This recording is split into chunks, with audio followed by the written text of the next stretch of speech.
Nicki Minaj, come give me love, give me your body, you. Butter my bread, sugar my tea, give me your cocoa. Ain't nobody touching you, wanna try it, it touching you. Everybody crushing you, but I'm wanting to marry you. I know go carry another, you know say I be complete, man, yeah. Now your matter, it there for my mind, be inside, yeah. Now me water, baby give me something nice, yeah. Carry a matter, girl I love your body, die, yeah.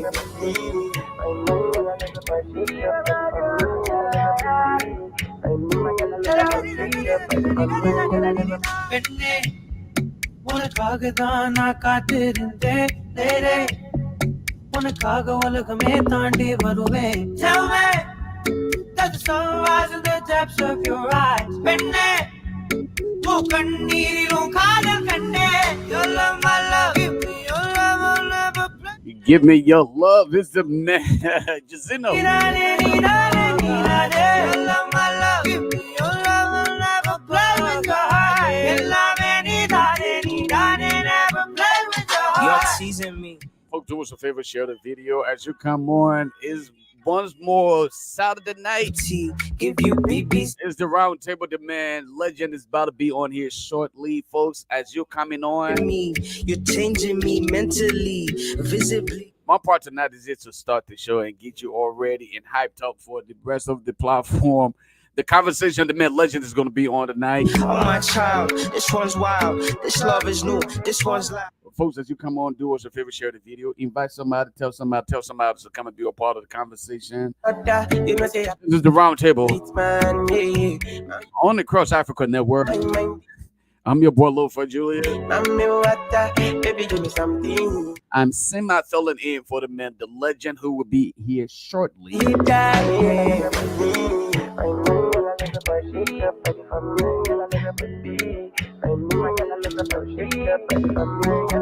Look at my big baby. They want my so nice and her skin so clean. Man, Moses is in the building already. What's up with you, boss man, Moses?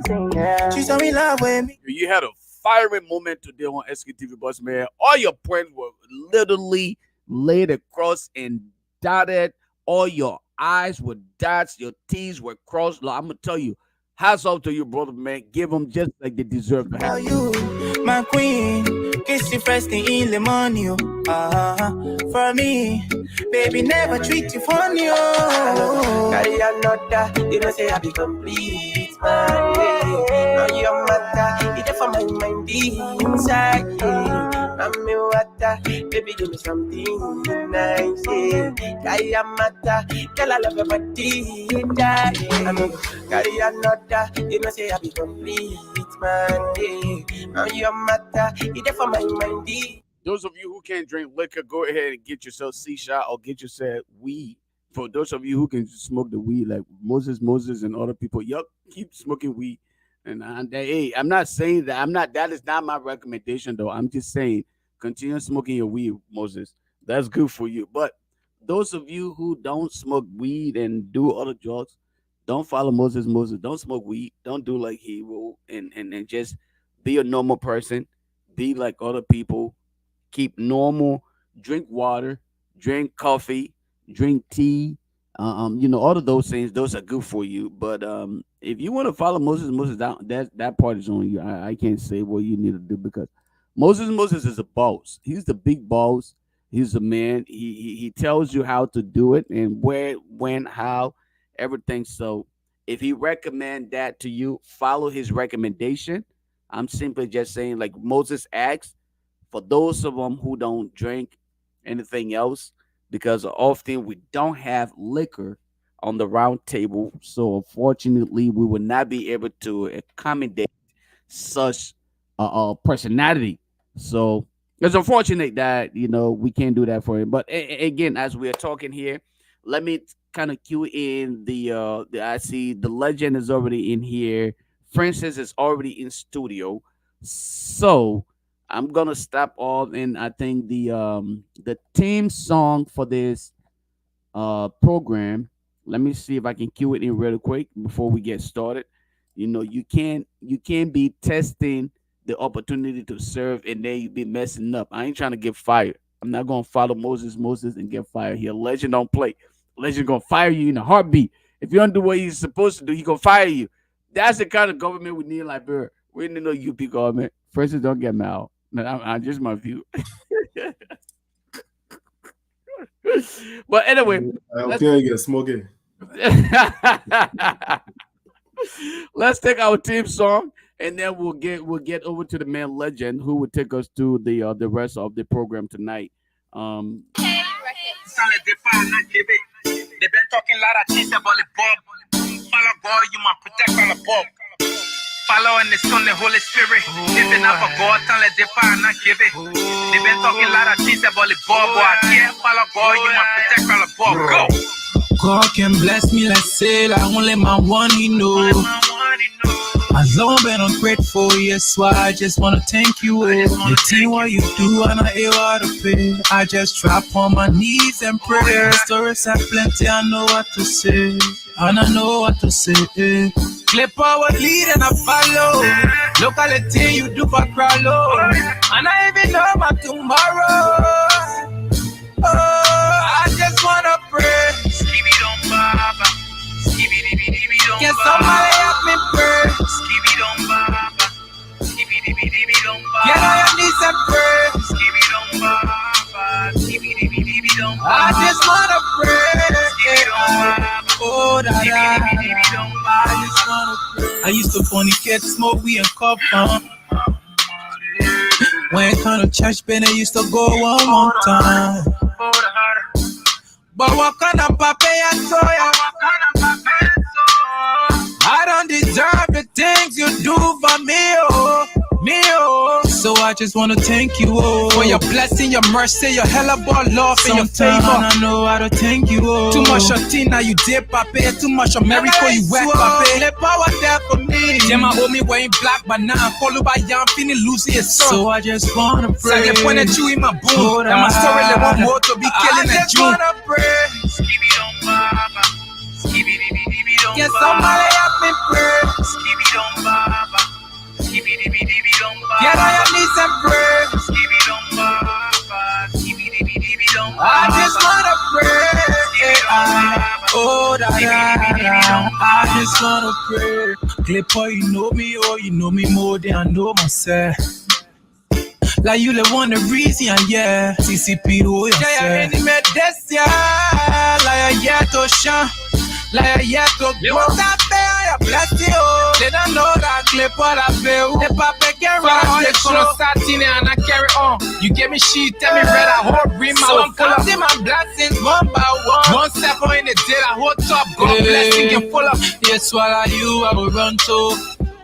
When push gonna sharp, oh. The things you did for me. When things come to shop, the things you did for me, my Lord, my God, I'm gonna remember, and I appreciate you for doing what you did for me. That's the man CIC, folks. We're gonna turn it over to the man Legend, folks. Let's get in the building. Let's get the politics. Legend Francis, welcome to the show. Thank you, thank you, thank you, man. Thank you. It's good to be here. And it's nice that you started off, Lofa. We highly appreciate your effort. And Moses, you are not out of here because you are needed. It's a service call for Moses. Did you send him the link? Did you send Moses the link though? Yes, I certainly did. I tend to keep on top of that. Okay. You have no excuse with that said. Well, anyway, I'm here. I'm just here to contribute tonight. The past couple weeks I've been off, so I'm glad to be back on here though. To be honest with you, to contribute. I don't know what you have on the menu for tonight, but whatever you have on the menu, I hope to look on the menu and find something to have for dinner tonight because things are getting heated in the political space.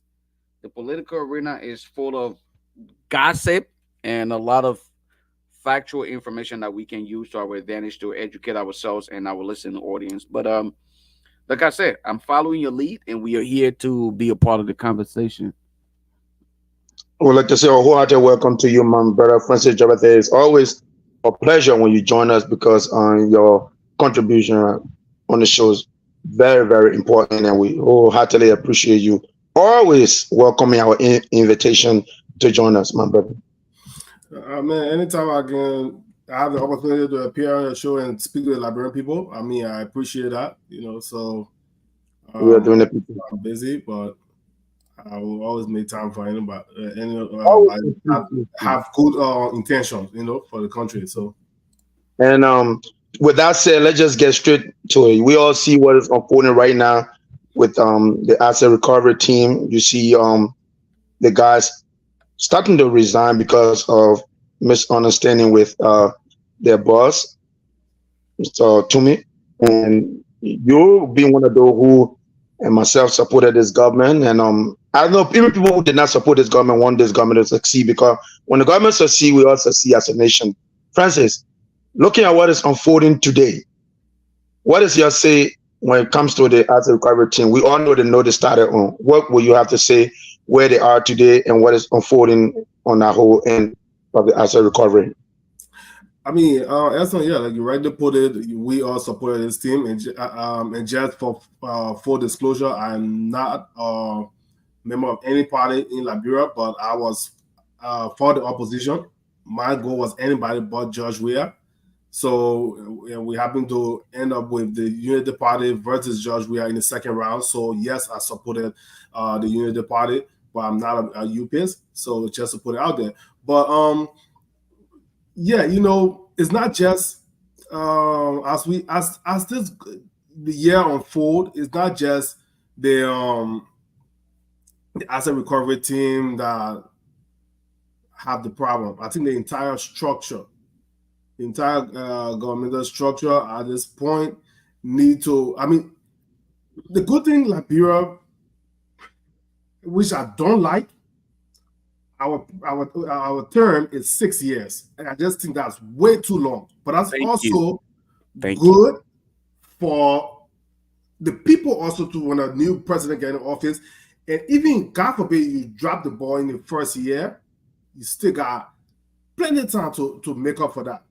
But if it was 4 years, like it is in the US and other places, we pretty much screwed, because when you drop the ball in the first year, a quarter of your term is already gone. And I think that should be the case. But at this point, the asset recovery team, to be more specific on the topic, it started on a bad footing. The intentions are good, so everybody embrace it. But as we go, as time unfold and things come up, even behind the scene now, they're starting to peel the onions, the onion and stuff, and we're starting to see the underbelly of the asset recovery team.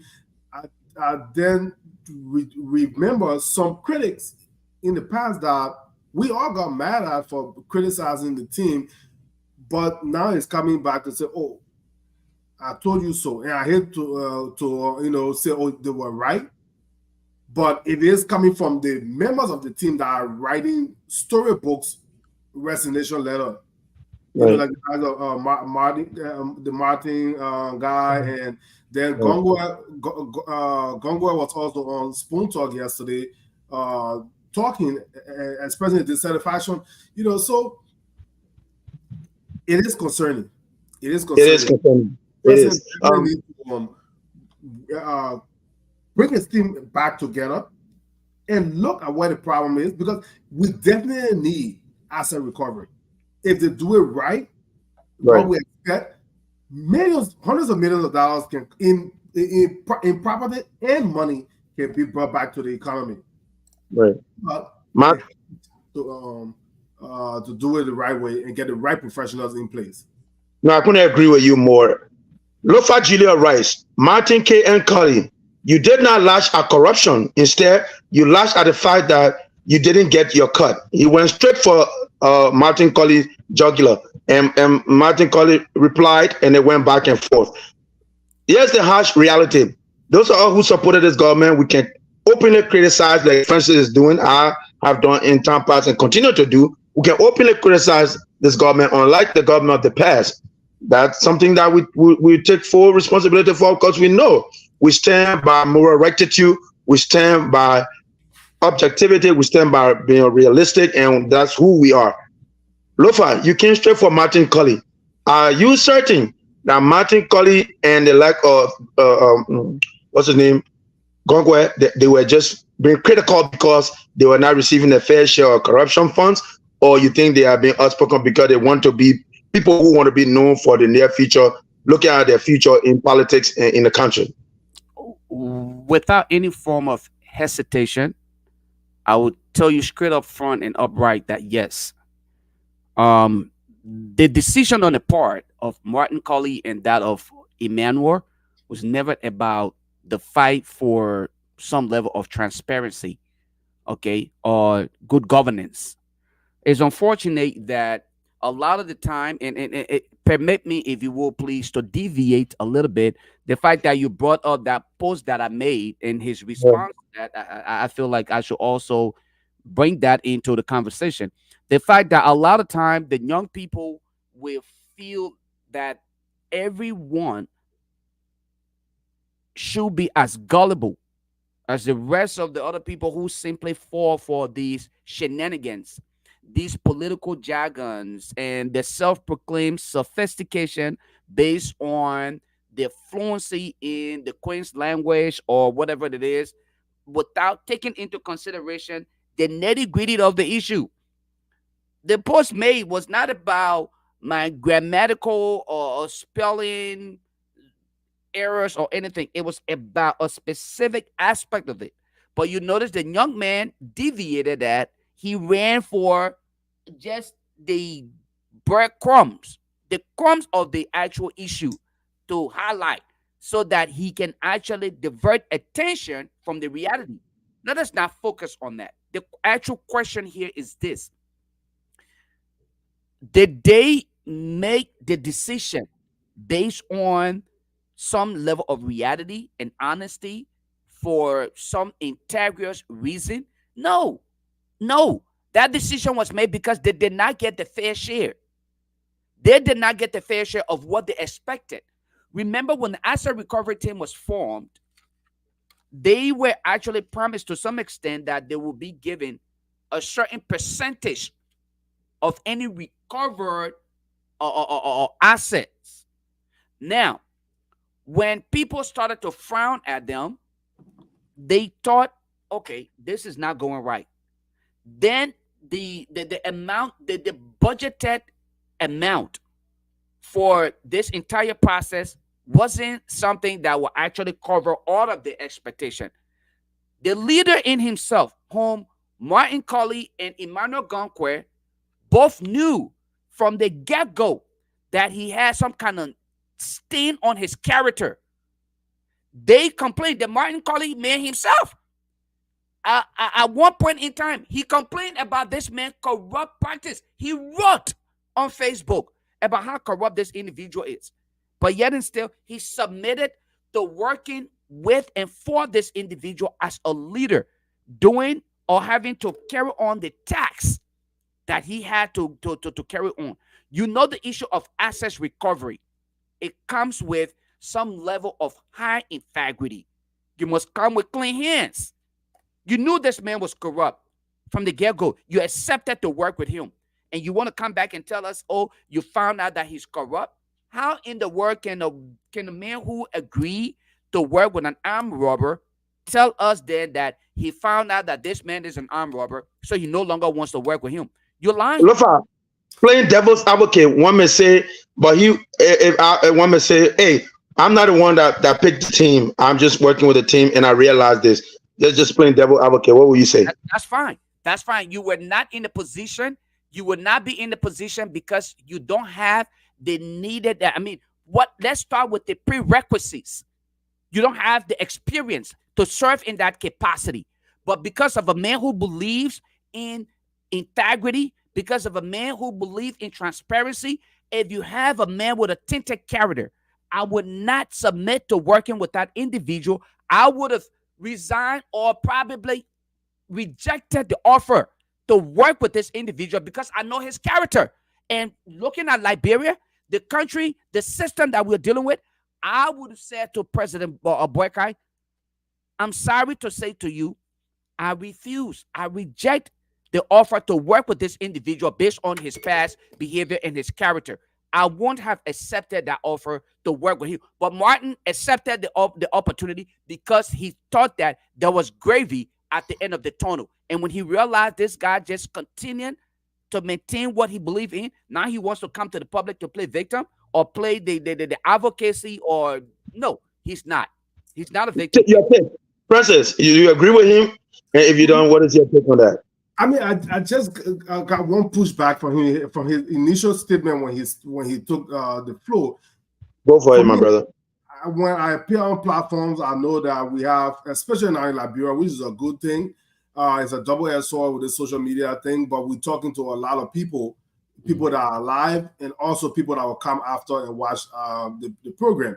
And you just accused Martin Colley and Emmanuel Gongwe of resigning probably because they were hoping for corruption or they did not get that cut. But what for me, if I'm going to that direction, can you tell Liberian people or our viewers what evidence you have to show that these guys resigned not because of what they are saying about the leader of their team, but because they are trying to be corrupt? I just don't like to throw things out there without any evidence.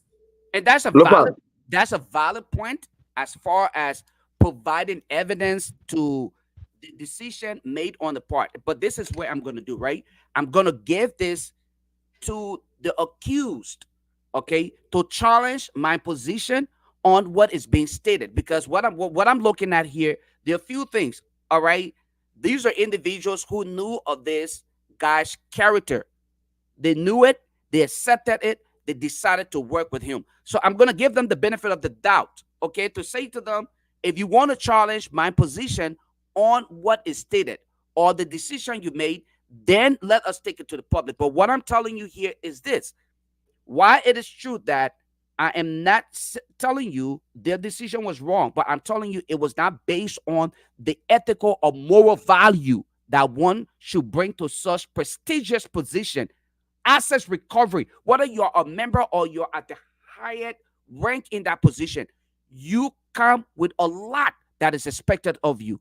You should have done due diligence. You should have evaluated the performance, past performance of those you're working with, and then made that decision, especially with the fact that this was considered a voluntary service.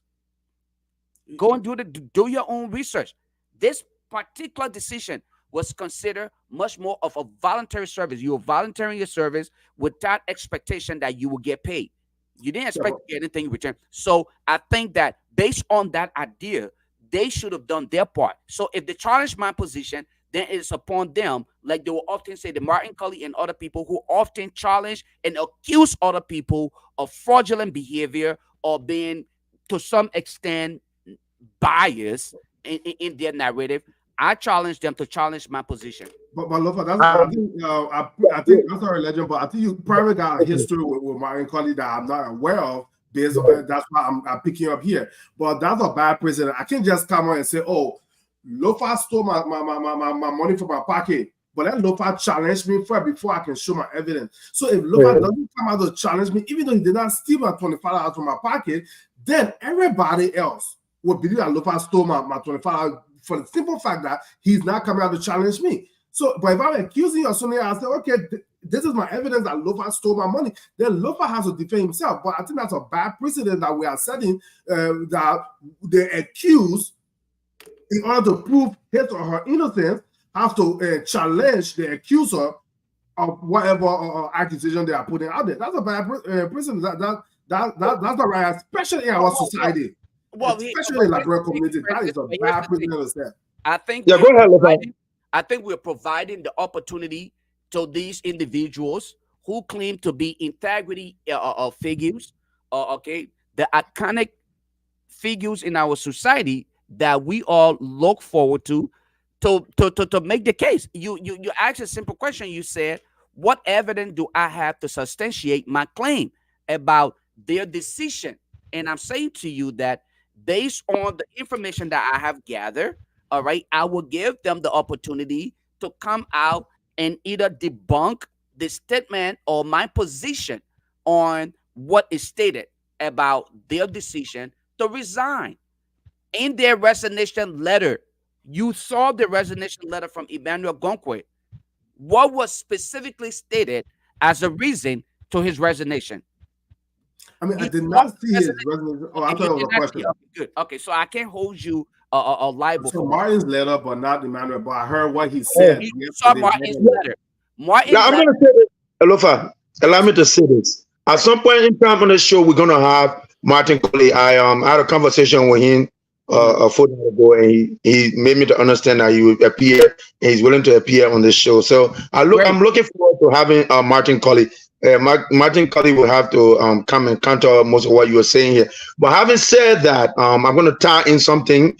I was listening to one of the other networks, and one of the guys who worked in the previous government was asked, about a question about the performance of this government with all the little lapses here and there that we have experienced since the government came to power. Isaac Dodd, in person, one of the assistant minister of youth and sports doing we as government, and he said this government are not done even 15 or will not even do 15% what they did at the Ministry of Youth and Sports. Now I am somebody who has sports as my number one thing. I came into communication through sports and all of that. This is a government that when they ran that Ministry of Youth and Sports, his boss, the minister proper, D. Zoga Wilson, played for Liberia national team. He was goalie.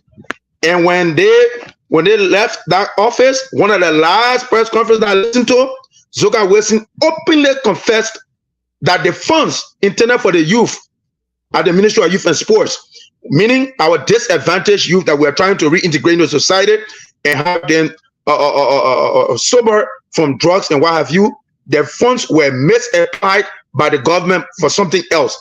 It was not a secret. He openly confessed and apologized to the Liberian population and the young people that the funds for disadvantaged youth at the Ministry of Youth and Sports, the CDC-led government misapply it. Now, somebody like that, like I always say, they are so blind in their loyalty to their government, they will never openly say what is wrong, like we will do. So, Lofa, I'll let you to go ahead and make your take. We just have to put these things out there. It's good to speak the truth when it matters. So, a legend, I'm sorry, and I have to. What is the point that you're trying to make with the? The point I'm trying to make is people who were at the helm of power. And when they were managing the country, they had no remorse for the thing that they did. Like somebody misusing funds for our youth, people who need to be reintegrated, we call them Zogo, disadvantaged youth. For somebody like that to be on a national platform, a big platform, and keep expanding on issues and telling Liberian people that they were better as a government. I can name a plethora of things that they were so poor at. It's a shame. And they are still to this day, they have left power. They still cannot recognize their wrongdoings, for which the people up there not to give them a second chance. I'm just saying it to mean that those people, they are deceitful, and the Liberian people cannot take them seriously. I'm just making that point. But we are going to speak against this government because we help to bring this government to state power. Okay, so you will agree with me then that based on your assertion, you will also say that you're assuming to some extent, because you don't have data to substantiate your claims, that this government is outperforming that of the previous government. You're speaking based on your statement is just opinion. It's opinion. No, it's not an opinion. Okay. It's a fact.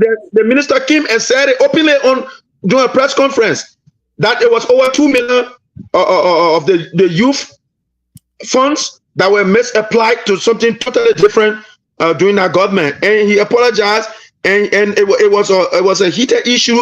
They were down his throat for misappropriation of funds allocated for the Ministry of Youth and Sports, and that funds was international funds. It was given to the Liberian government for the Ministry of Youth and Sports for the common good of the disadvantaged youth, otherwise known as Zogos. And that fund was misapplied to something else, and he had to speak up for the funds because the government of the CDC-led government misused that fund. That's what I'm saying. It's not an opinion, it's a fact. Okay, so you agree this appropriation of funds, yes. why it is true that it is unacceptable no one should accept any act of misappropriation. We totally frown at it. We disagree with it. We should never give room for such behavior. But that does not in any way, shape, or form validates the statement made that they underperform. One act on the part of an institution does not justify their overall performance. Would you agree with me on that part? I do agree, but I'm not saying that to mean that because of that incident. When you look at their overall performance, I give you in a nutshell how poorly they underperformed. That they won overwhelmingly during the first go around, over 64% of the votes, and they went back and they were whipped because the people felt that they did not perform. They underperformed, and you put everything in a nutshell. All that they had to do during the 6th year, if they had done it well, George Weah, the popular figure, he would have been given a second shot. He did not get a second chance because he underperformed. Okay, so I don't want to make this a dialogue. I would like to give, for instance, the opportunity to chime in. Exactly. I would like to counter, just debunk that. But let's give, for instance, the opportunity to chime Certainly. in. That just me and you.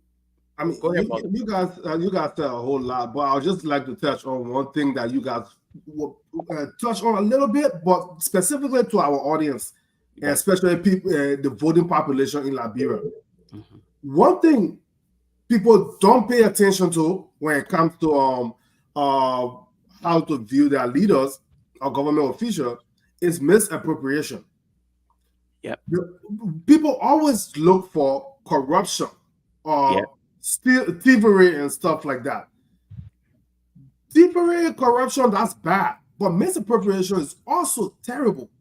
Because imagine money supposed to go to a hospital to provide medication, and somebody took that money and put it, like I said, they took that money and put it to build a park. The park is beautiful though, but do we need a park or do we need drugs in the hospital? So you should look at things like that when you are selecting your leaders. But we tend to haul and pull. If I'm a CDC or I'm a United Partisan, I don't care what anybody's saying. So when you're talking against CDC government or you're talking against United Party government, I will fight you. But what they fail to realize is you are still living in that country. You are still living in Mama Liberia. So regardless of who is in power, your leader or your party, you should be able to call them out like we are sitting here doing. We are campaigning strongly for United Party government, and we are now sitting here and criticizing this administration after its first few months, because when this government succeeds, everybody succeeds. It's not just United Party parties that will be put in one county and they just receive all the blessing. No. If the George Weah government was successful, all Liberians were going to benefit from that. That's one thing I want all of us to remember. Instead of just waiting for somebody to say something against George Weah and we'll jump on their neck, or something against Joseph Boakai and we'll jump on their neck. Because if we don't pay attention to that, that's why this cycle will always continue. The rich will continue to be rich, and then we, the poor people or the average Liberian, will continue to fight each other for them. So whenever elections are over, we need to get together as a people, hold the administration accountable, but also support them to make sure they are successful, because our success is depending on their success. You know, you talk about Isaac Dole. I mean, I've seen a lot on Spoon Talk, and you can. I mean, he one that gave me the not to make him the topic of conversation, but most of those guys that come out to speak on behalf of the past administration, it's like they already got their head in the sand. Right. Their head is in the sand. Nothing bad happened in the last 6 years, but let's look forward and hold this government accountable. And I agree with them. Let's look forward and hold this government accountable. They will say, don't look back. Y'all came, the Liberian people say, y'all still going to rescue Liberian people, but y'all rescue now. But we have to use history to correct our future. But they don't want to do any of that. That's fine. But don't sit on platforms and lie to the Liberian people. I'm not right all the time. Even when I criticize President Boakai's administration, I'm not always right. But if I think that this doesn't look good, I will talk about it. And so far, things don't look good. Yeah, there are a few wins with the establishment of the passing of the resolution of the War Economic Crime Code and his signature to it. That's huge. That's huge. We don't know where that code is going to go yet, but that is huge. That's a big win for him now. But to look at the whole issue with roads, even though, right, they brought this problem on themselves by saying 100-day deliverable. Yes. But everybody know that was not possible at all. It doesn't matter if you didn't even have a full budget when you took office. You received, I think, a third or 40 some more $1 million. It's not even enough to construct hospitals or to even pay all of the officials. How can you fix road? How can you take care of healthcare? So there was no money in the first place to do these things. But now we hear, they spent $22 million on roads. So you see, all these things to drive people nuts. When we hear these things, you got plenty of time. Brother Francis, can I chime in real quick here? Let me just add this to your statement, right? You mentioned 22 million. That's what you said, right? $22 million on road construction, and that is not even like new roads. Not even construction, rehabilitation. Thank you. But here's the awkward part of this entire deal. Would you consider the idea that the labor minister don't even know how much job or this entire road rehabilitation will create? I don't know what is it, the labor minister or something. Yeah, Giddens does not know how much it will. Well, he does not know how many jobs. Let's say that, to be specific and concise. He does not know how many jobs this entire process will create. One of the major concerns of most Liberians is job creation, the economic growth. But he sat on a major platform, closing argument, and he could not provide data to substantiate that, to tell us, okay, we will, out of this role going to Lo-Fi County, we will have at least about 200 Liberians hired, which will also provide return on our investment. It will help the economy. It will boost the economy to some extent. He could not provide that fight. But here we are. We're supposed to sit and believe it. I just wanted to add that to your statement about. Right, yeah. Let me just wrap up quickly. So I would say I see a new brother just show up, but that's part of the problem too. Not just with this government, it's also government of the past. No system. Thank you. Someone just corrected me. I'm sorry, Francis. The public works minister. There you go. Thank you, confidently. If you are going to do something, you should know exactly how many jobs will be created. Thank you. How many jobs will be created? That's a lot of money for a small country like Liberia to just rehab roads. So you should know how many people will be hired to get a job, because when there's money going into the pockets of people, the economy is stimulated, because people spend when they have money. So let know how many people you are going to create jobs for. So, I just hope things can get back on track for the sake of the Liberian people, not for politics, because we'll always be back and forth on this stuff, but things have to get better for our brothers and sisters in Liberia, because we can sit out here outside of Liberia and say, okay, I don't care, because when I work, my paycheck is now a second late. Sometimes because of direct deposit, I get it a couple of days before even my payday. So I'm good, right? But no, I'm not good. If my brothers and sisters in Liberia are not good, I'm not good, because I want to go back home and be able to sit there and live my glory days. So, yeah, man.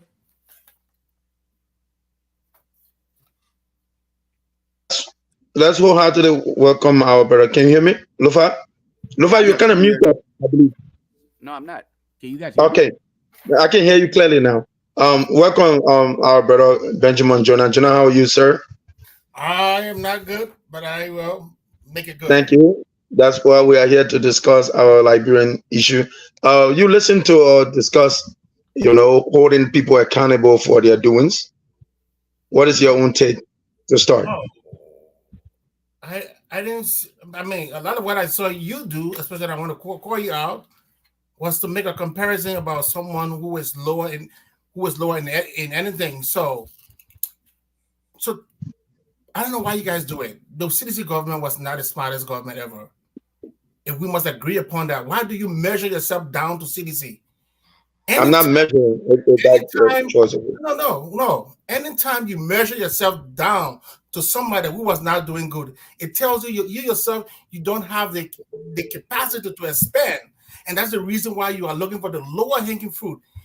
In all of Liberia issue now, CDC has become the lower hanging fruit that anybody can go to and say, oh, they did it too. Of course, we all agree that the guy who was leading the country, the guy was not the smartest guy.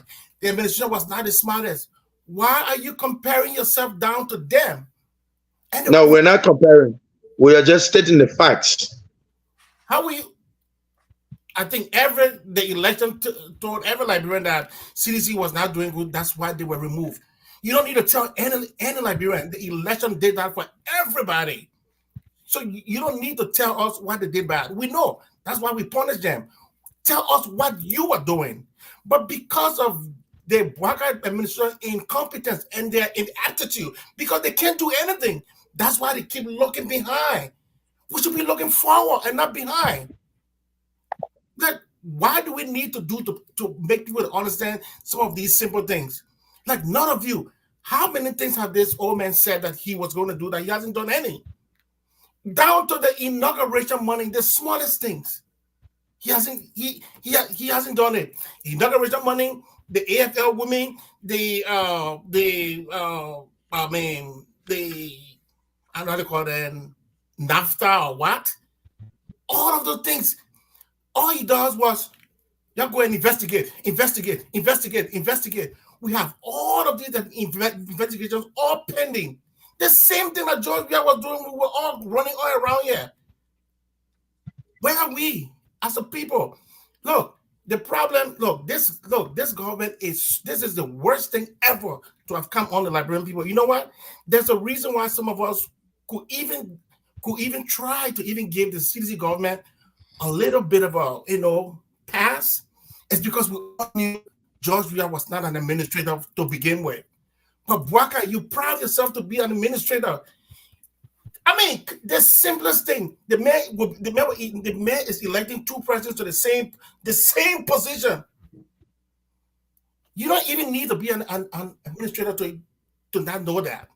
But those are the simple things this man is missing. And yet, if I were you guys, man, those of you guys who support this, I mean, you guys have to put your head in the sand like ostrich and be so ashamed, because I would be so mad. Because you want to tell me to just to just elect people into different offices you don't know? Then when someone tells me, oh, let's wait for him to get 1 year, 2 years. If the simple things you can't get right, how will you get the most technical part of things right? No, you will not. You can't get it right, my brother. It didn't make it easy. You will not get it right. So don't. All right, a couple of thoughts, Ben. I was just going to add to what you were saying and say, yes, we see there lapses along the way in the early stages of the government. But considering the length of stay of this government, I'm one of those who are going to remain that they have time to prove themselves, and we'll go about that. But Francis, you listen to what all you had to say, nothing positive about this government, the new government, and you just take it from there and try to counter whatever you can from your end. I would just say, with those of us that supported this president during the election, we don't have to be ashamed of supporting, because we are going to criticize the government when they are not doing the right thing. There's nothing to be ashamed of, because the alternative would have been worse, to keep George Weah for a second term. So there's nothing to be ashamed of. We would just sit here and not dig our head in the sand like the outgoing officials of the last administration, who would see no wrong, who saw no wrong and said nothing. But we are going to be here because we are actually for the Liberian people. So there's nothing to be ashamed of. And you comparing, yes, that's the one thing I will agree with you on, because George Weah administration was the bottom of the barrel. If you go lower than George Weah administration, then Liberia is doomed. So, but that's not going to happen. That's not going to happen because we will make sure the Liberian people know. And the good thing is, think about it. The last 2 elections, right, or the last 3 elections, when George Weah was elected and then Ellen twice, the scrutiny that's going on now, be it on social media for Liberian diaspora and also locally, it was not available at that time. So our people did not get the information at the time. They would just believe whatever they were told. But now with social media, every platform, information is out there. Our people are very well informed now going forward.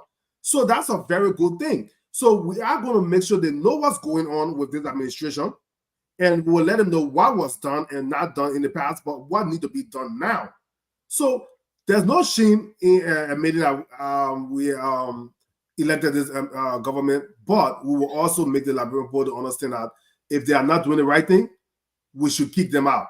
If there's any way, even if we can cut the term, if that's possible, which of course I know it's not possible, but our people cannot continue to suffer regardless of who's over there in office. Our people cannot continue to suffer. But we also have to be able to sit down and speak the truth, not just throw blanket accusations in the air just to make sound bites. All right. So, can I go ahead? I'm not hosting. I'm a panelist, just a legend. Ben, go ahead and respond to Francis when he's done. Let Francis conclude, and you can go ahead. No, he got the floor now. He can go. So, go ahead, Ben. So I want to ask both of you who are supporting or who once supported the Baka government. Did the guys did they tell you anything about the money that was given that Baka gave to the to those victims of the firing? Did they give any report about that? Yeah, I spoke to somebody in the government about that. So, go ahead. Wait, hold on. Don't come tell me about the gossip. You and somebody. This is information. It's not a gossip. I spoke to somebody who's close with the authority of speaking about the money, and that's what I'm referring. What are you talking about? That's gossip. When you receive anything more than $250, all right, and you go and give such a donation to anybody after you've been elected, the code of conduct said that has to be it has to be reported. Do we know where Mr. Baka got that money from? Let me just ask a series of questions, and you guys can just address them. Ben, you are not hosting, so you want to just respond to what Francis said. You are not hosting. Just and we will respond. Just go ahead and make your points, and we'll respond. Thank you, but so can you respond to that? Can you respond to the yes what I said about? Let me respond to that. Yes. He got no question. Let me just lay his previous legend. Then you want to ask a your question? Look, here is the problem about Liberia. Look, we always say that the people in Liberia are the problem with Liberia. I disagree. The problem of Liberia, most of it, not 100% of it, but most of it come from people in the diaspora who will sit down on these kind of platforms where they know the truth, and you expect them to say it.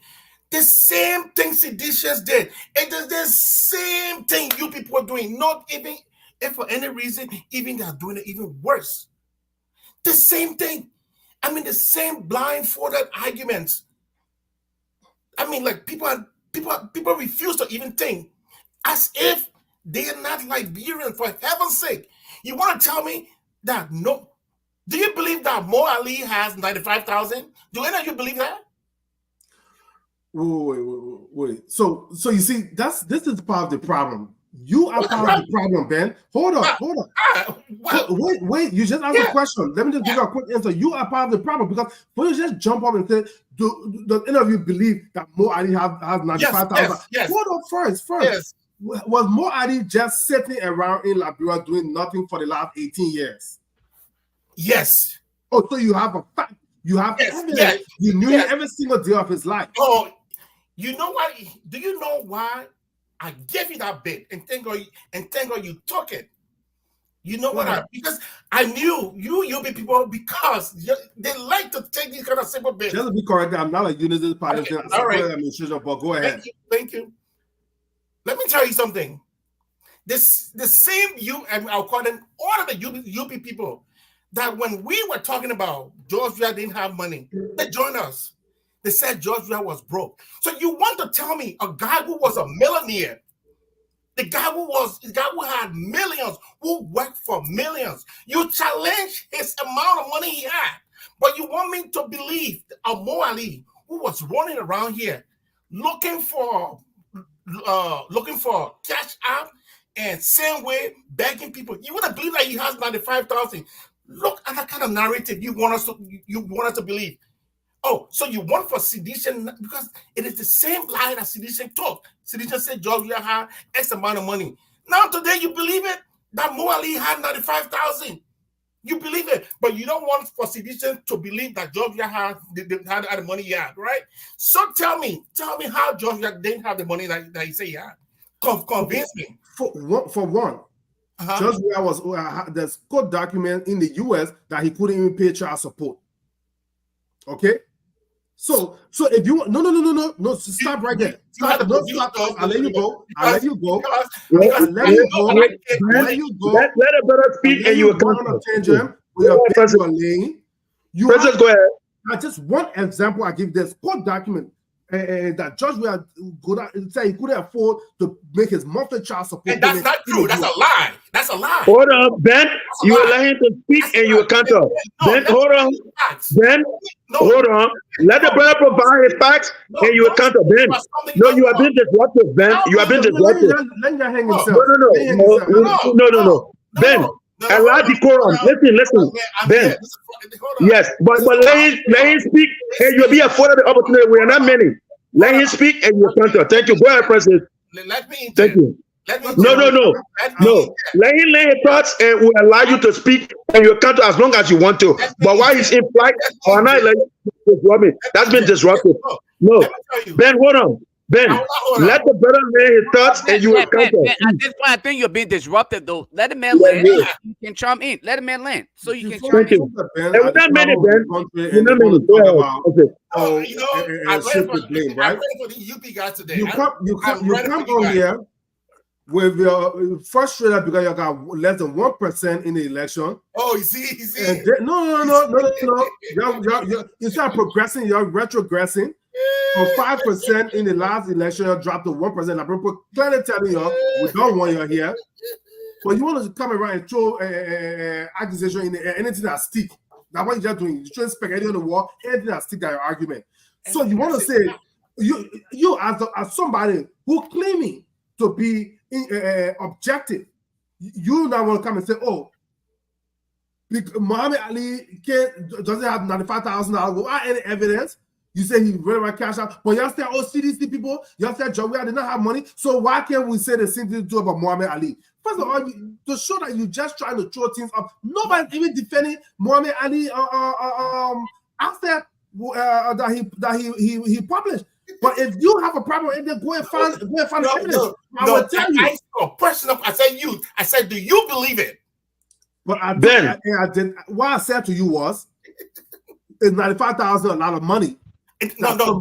Somebody who's Ben, let the man land. Ben, let him land and you speak. We cannot talk to them. Okay, go ahead. The louder person is not always the smarter person or the wisest person. No. Let them share information. I'm not the smartest, but I can tell you, I'm not dumb. But you don't want to make this when people talking at this time, to rebut their statement. Spaghetti on the wall and just stick to your argument. So I will just say for you one thing. George Weah, there's court document record that he said he couldn't pay his child support in the US. So a millionaire like you said, that richer than Bill Gates. So did he commit crime? Because that's a crime. If you're saying that's a lie, then you just now accuse George Weah of a crime because against a court, that's a crime. Okay, so go ahead and give an explanation. So let me tell you something, my brother. You know, I'm not going to chime in the conversation. Yeah. Right. And we are that, Ben. You see, we're going to allow you to speak, and we're not going to disrupt you. No, Ben. I just want to I want to lay a premise here. When you speak, we'll allow you opportunity to talk freely. We're not going to disrupt you. So when the next person is speaking, when you disrupt them, we'll call you to order. Go ahead, Ben. Speak, and Lofa will speak thereafter. Go ahead, Ben. Okay, listen. Look. No, let me tell you. The reason why I followed George Weah cases is because I was one of the biggest critics of George Weah. So don't tell me about that case about that George Weah had with his child support. Tell me that George Weah lied on the document about how much he was making in Liberia. That was true. He lied on the document. Tell me about the child support case. What do you know about it? Oh my God! I am telling you, I'm taking the child support case. No, because you try to debunk what I said, that he stated that he couldn't afford to make a child support payment. So now, what do you know about that child support case? No. Let him go on. Let him make a point, and you come after for me to be disrupted, but for him when I do it. No. I just said to him. I love this. Right, we just do it. Look, I was out, but I had to come to run here to make sure that I come here and then do this. So I'm here purposely to be very intentional about things that I say and things that I do. You are perfectly fine. Just don't be disruptive. No, let me tell you, George Weah lied on the documents to the court about how much he was making in Liberia. In the court document, in fact, after the show, I would give the document so you can read it, so you can be very much abreast with the case. In fact, do you know that case is over? That case was closed. Do you know that? Are you aware that case was closed? George Weah does not have no more. Do you know that? I read about it. Go ahead. Okay, it was closed based on the information provided at the time, but now you say, and you just confirm that he lied. Right. You think that there's no possibility of being reopened if he lied? Yeah. Now listen. You are acting as if I am George Weah lawyer when I say to the man lie, and of course, that means George Weah lie, so they can open the case. I beg you, man. Brother, don't make your point. We need Lofa to come in, Ben. Are you done? Let my brother Lofa chime in. Lofa. I'm not done. Look. Okay, but make your points and stop. Here's my point. We have battling. Emperor. We have this emperor that you guys dress in the name of Bouaka. He is so naked. Let me tell you, if you compare George Weah and Bouaka month to month as to where they are right now, George Weah beat him hands. They're not even close. It's like day and night. As of into their administration, respectively, you compare both of them up to this time. Bouaka is zero. In the first place, besides him making some of these small mistakes, the amount of stealing that is ongoing into this government, I have never seen it say early time. And for you to tell me that the likes of Mo Ali there can have 95,000, hey Allah, Jesus Christ, thank you.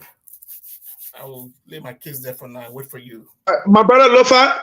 Your take.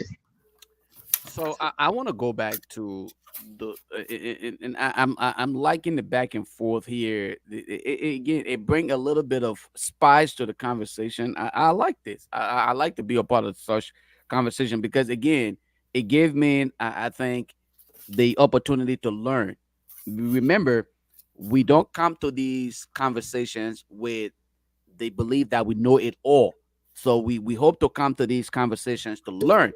But here's what I'm a little concerned about. The comparison. Ben spoke to that. I don't want to sound redundant because Ben already highlighted that part. But I will still do it for the mere fact that it appears to be consistent with a lot of Unity Party supporters' defense. Every time you address some of their failures, thus far, their justification is President Weah did it. But my question then becomes, though, did we not say this very President Weah was incompetent? Did we not say this very President Weah was uneducated? Did we not say or label him as being inept to some extent? Why are we now comparing our success to that of what he was incompetent about? When I look at some of these things, it baffles me to see that Honorable Boykai today, who is speaking of transparency, he spoke in Atlanta today. He spoke of transparency in previous government's failures. Let me highlight one thing that stood up to me and reminded me of deception to the core. Honorable Boykai said previous government failed because they did not live up to people's expectation. They did not do due diligence, including the fight against corruption. When you speak of transparency, the idea of transparency is one, to be open in their transactions. Honorable Boykai declared but did not publish his assets. President Weah declared but did not publish his assets. Where's the difference? Then we go to the inaugural funds, something that Ben also highlighted. President Boykai sat in his inaugural program.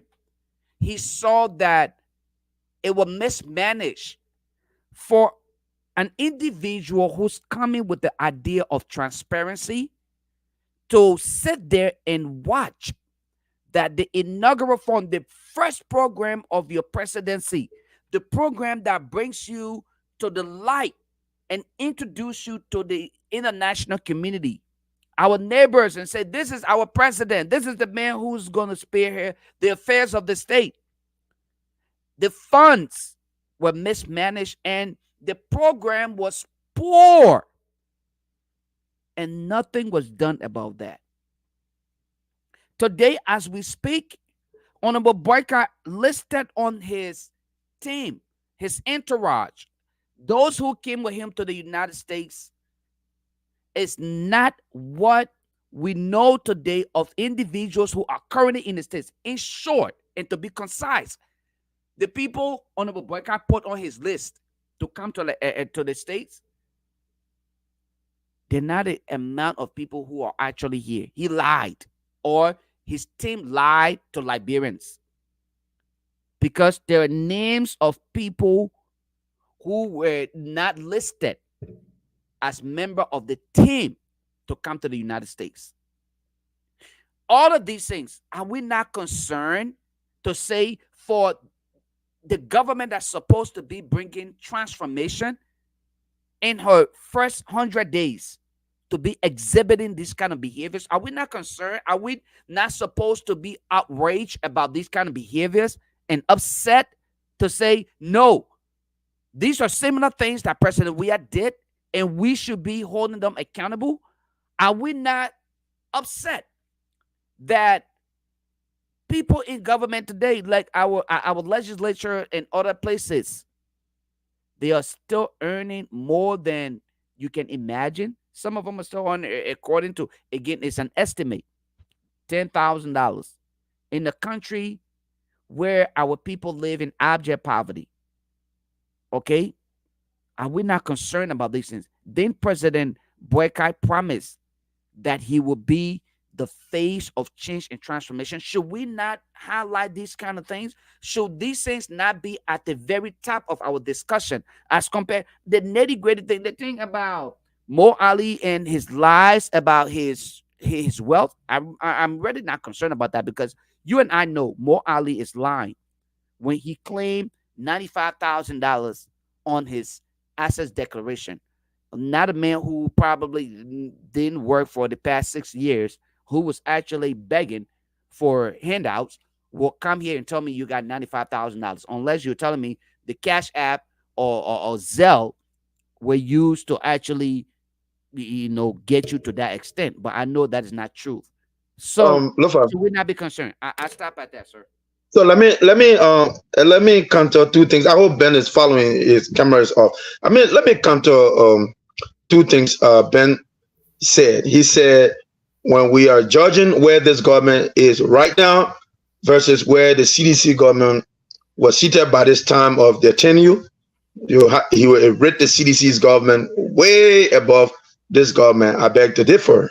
The things that matter to the Liberian people, for which CDC did not get a second term, are the things that are being addressed or are being talked about today in this government. Recovery of stolen wealth, widely known as assets, they are being discussed today in this government.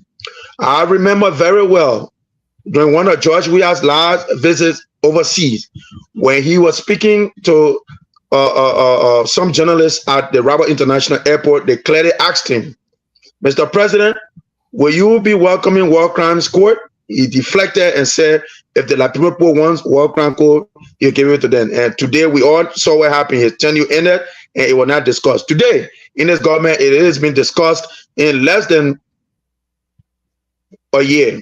So those are things that are meaningful to the Liberian people and this government. For those reasons, I would say, with all the little hiccups and missteps, I would place this government over CDC's government. When you just add up the fact that the CDC government was led by a man who did not speak on national issues, when people wanted him to speak, when people were losing their lives, when our people were being killed mysteriously, he had zero word. He kept taciturn. He had no words from his mouth coming out to the Liberian populace.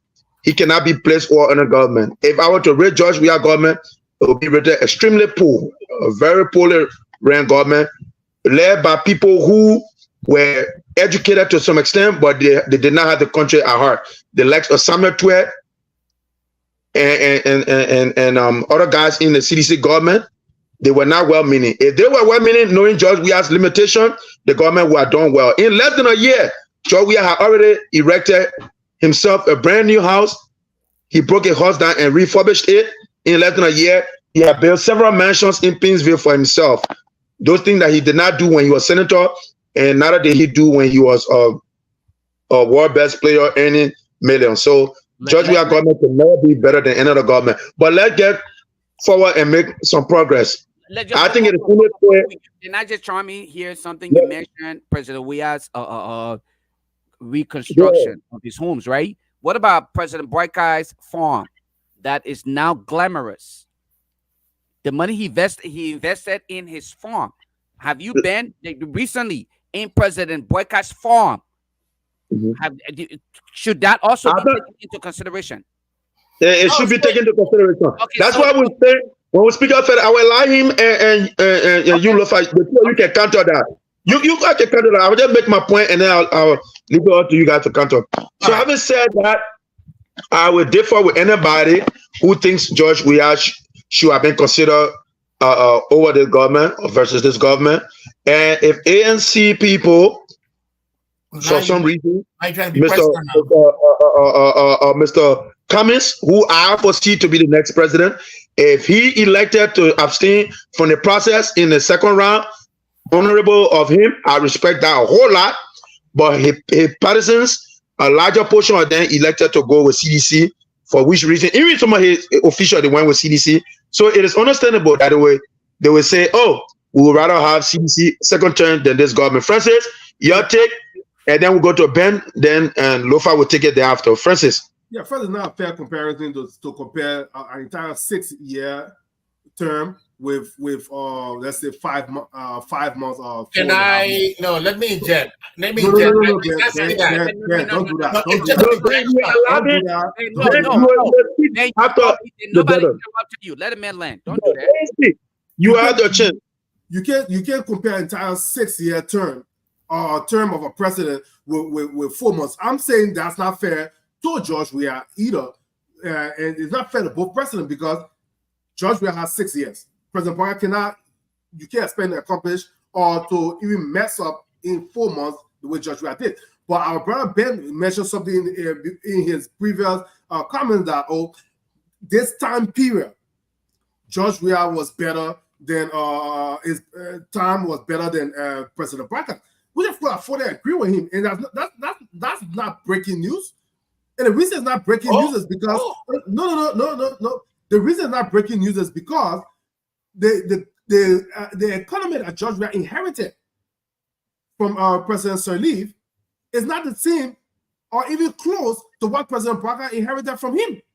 So that's just simple 1 + 1. It's not like breaking news or saying something mysterious here. George Weah came into office on the back of a good economy. Where rice price was at the time when he took over, and gas price was at the time he took over, he did not leave it there. It went up. So there's no comparison there. So I 100% agree with you that the first 4 months after President Sharif left is better than President Barker. First 4 months, it has to be better because he inherited a better economy than President Barker did when George Weah was leaving. So that's not breaking news. But on the other hand, I'm not like you said, an ostrich with my head in the sand. I will speak truth to power. What I know that President Barker won, like our brother Lofa said, things that promises he made on the campaign trail, even after he won the election, has not come to fruition. One, George Weah, when it comes to the asset declaration, George Weah was even better than President Barker because he did not promise he was going to make his asset declaration public. But President Barker said that, and he hasn't done it yet. So in my book, he's worse than George Weah when it comes to that. So I'm not here to just be a blind loyalist like a lot of you guys that want to run around and say, oh, just stick your head in the sand. No. President Barker said, we all said George Weah did not investigate those people that were placed on sanction by the U.S. government, and President Barker was going to come in and do it. I'm upset that he hasn't even gone and asked for the evidence from the U.S. government because these are Liberian people with accusations hanging over their head. So he should investigate it to exonerate them or to charge them if they are found guilty. Why are these things not happening? He said that every agency were going to be, ministry were going to be audited. Why is it? I know there are bits and pieces going on here and there, but a robust audit that we were looking forward to upon his ascendancy to the presidency, we are not seeing it. So these are things that are frustrating a lot of us that supported his administration or his campaign. But we're not going to be like the other people who saw nothing wrong, regardless of how bad the country was ran in the last 6 years, but said nothing. So since George Weah is not there, your United Party is there, I don't care what he did wrong. But you fail to realize that the last 6 years set Liberia back 12 years. It's not just happening to people who voted for Joseph Barker. It's happening to you that voted for CDC too. So we should think country when somebody is in the office, we should all come together to scrutinize our administration because and also hope that administration is successful. But I see a lot of people, when they speak even in the comment section or other social media platforms, it's like they are praying every day and night for this government to fail. But newsflash, when this government fail, especially my brothers and sisters in Liberia, straight up, when the government fail, you the one will continue to struggle. When George Weah government fail, you are the one that continue to struggle. So every time a new government comes in place, instead of you praying that they be successful so that you can be able to have to be independent, but it's like you're praying so that you can say, I was sucking to the person and then for Joseph Barker. You see how he failed. So now I'm happy. What are you happy for? What are you happy for? Government should not be your bread and butter. Government should be there to lay the groundwork for the private sector to boom, so you're able to get your job and your businesses to boom. But you'll be praying for Barker to fail, that y'all will be suffering. And then next person will come, the United Party will pray for that president to fail, then everybody will still suffer. So does that make any sense? To pray for Benjamin to fail? Benjamin Jonah. Thank you very much. You know, if the people of Mr. Barker team were listening to you, they will be getting so mad at you right now. You said something, I don't know where you said by accident. You know what you said? Let me repeat what you said. You said, since I stated that as to where Barker is, George Weah, who have been George Weah 4 months was better up than Barker 4 months, and he said it's not a newsflash because the economy is bad as now as it was when George Weah took power. As a smart person, if I'm making any analysis now, if I am projecting anything now, I know we're going into a downward spiral. That's just what you just stated. You just stated, you said the reason. You said because Barker inherited a bad economy. So this bad economy that Bwaga inherited is going where? It's going into a down spiral. I think the Bwaga people will not really like you. But you know what? That's for you. That's for you and them to deal with. Let me tell you how corrupt Bwaga is. And you know, when people are corrupt, they are so corrupt to the extent that they even corrupt themselves. One of the major thing in Bwaga 100 days report that he did not include was his health. What happened to him on that very day?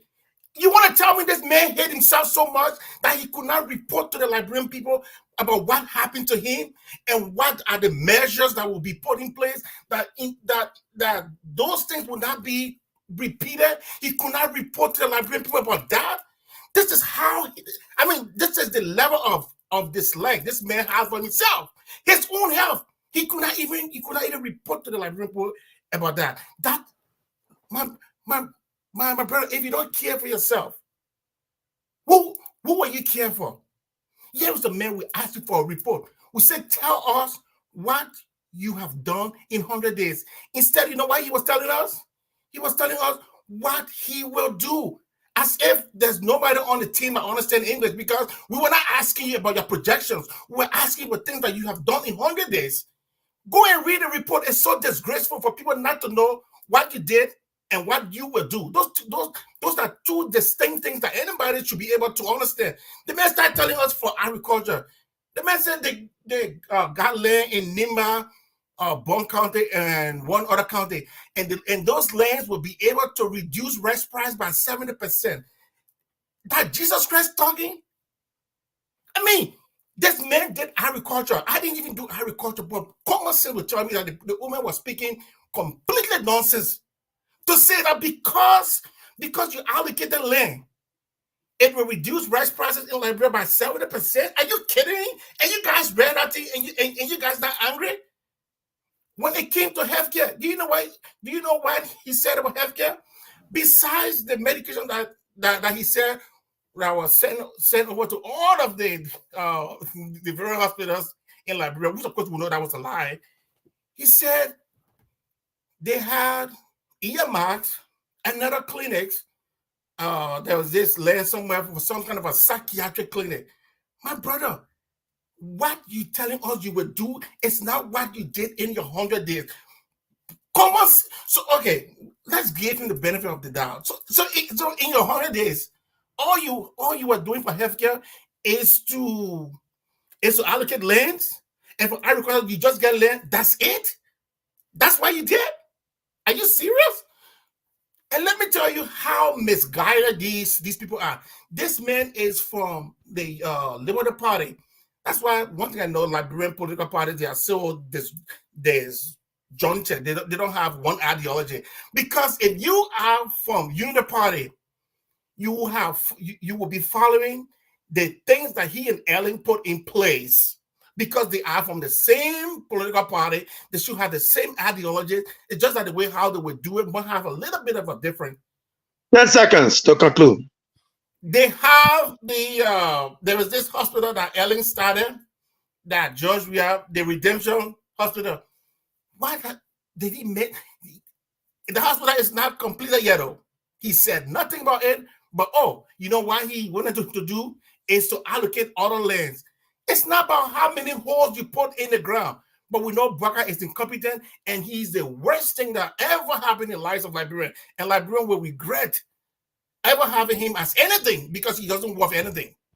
Benjamin Jonah, that's your take. Across Africa Network, this is the roundtable discussion. The number to chime in, 919-324-6828, and my brother Lofa Jula will be taking your call. Again, 10 seconds before, I don't want to miss my train of thought. 919. We got a call. And you have a call? Yeah, we got a call on the line. You guys want me to take that call? Wait for 1 second. You a counter. All right. Caller your name and where you calling from. Let's hear from you, please. This is Riverside Pro calling from the. Wait, what do I have? This is Riverside Pro calling from the 10th floor of the Chester Tower in Riverside County. Let's hear from you, Riverside Pro. What's your input? Thank you to Legend. Thank you, Lofa. Thank you, the other brother, Uchabate. I don't know why am I echoing, but my question, yeah, okay, my question. I mean, I've been following the show in charity, and my question to the two guys over there. I know Legend. I know he supported Joseph Boakai initially. I don't know where he stands right now as a host. I don't know if he's more in the middle or he's still there with Boakai. And the other brother, he claimed not to be from a political party, but I can already see that Benjamin Judah probably got under his skin and then he probably revealed his true self. But my question to the two brothers there is, what significant achievement has Joseph Boakai made for the past 100 and more days? Can you point to something tangible? The war crime score. Great question. Go ahead. The war crime code, it has not been, I mean, it's still in its infancy stage. So I don't call that achievement yet because the whole process that has not been implemented, whether or not it's going to be an actual code or one of those, I forgot the other name where they just almost like Zoom stuff. I don't know. So I don't call that achievement. So I want these guys to point to something tangible. Because I know you're talking about it 100 days. The brother said 100 days. I mean, they shouldn't have 100 days is universal. Our job 90 days is universal. Where after 90 days, the 90 days shows whether you stay to the company or not. The 90 days shows your improvement as to why the company should hire you. What's significant what you bring to the company. So this 90 days is essential. I don't care how anybody downplay. They're not supposed to. No, that's not them. That's universal. Even in the United States, all over the world, the first 100 days counts for every president. Joseph Boakai is not an exception. So can the brother please tell me anything tangible that Joseph Boakai had done for the past 100 days? That's my question. Your question is well taken, my brother. I'll be following. All right. Again, the number 919-324-6828, and my brother Lofa will take your calls. Francis, you want to answer the caller's question? Real quick, before I address something that Ben said, I didn't want to slip up my. First of all, that's a valid question. Saying he want to draw on 100 days, but I will say him to the LDEA. How many major drug busts they have done in this first 100 days? So if you're a true Liberian and not just a seditious that want to play partisan politics, you will applaud that because a lot of drugs have been taken away from the streets, even though they are still coming, even though the new drug just came up. But a lot of drugs, the LDEA, without even funding, has taken a lot of drugs off the street. So that's one tangible that this government has achieved in its first 100 days. So that's it there for you. But Ben, I hope he's listening because they come on here and they try to mislead the Liberian people. When you talk about, when I mentioned that, President, we are inheriting a better economy. That's why in the first 4 months. I'm sorry? I got one more call. I got a call. You want me to take that? Let me wrap it up. When he said in the first 4 months, that when I say in the first 4 months, he was better. I have the caller hold on for 1 second. Let Francis lay thoughts. He inherited a better economy. Versus Joseph Boakai inherited a terrible economy that in no way predict that the future will be bad. That in no way predict that the country will not get better. Because we have seen economies across the world, especially when President Obama took over in 2008. The U.S. economy was in a free fall, a recession. But when he left, it was better. So stop misleading the people. All right? You should come out here and speak. Let me take the call. Thank you. Caller, your name and where you calling from. Let's hear from you, please. All right. Thank you, Lofa Giros. My name is Calabo Bonglo. I'm calling from the state of Pennsylvania. Okay, Calabo, let's hear from myself. All right. You are pretty audible. We can hear you loud and clear. Go ahead. Okay, so here a great show. I listen to you guys. I just want to make a few quick points. One, let me amplify your voice, sir. Hold on, I'll make it louder. Scenario is actually a teachable moment for those who are interested in transparency in public service. That this whole thing about asset declaration is a fiasco. Because if it is not done in a transparent manner, where anybody can put anything in that statement is not audited, then people can actually make an aspirational declaration and say, well, you know, this is it. Listen, we can debate this. The question of asset, the question of wealth, is just like maybe relationship people have that between men and women. Sometimes it's difficult to prove what is going on between the two persons because you are never in the room with them.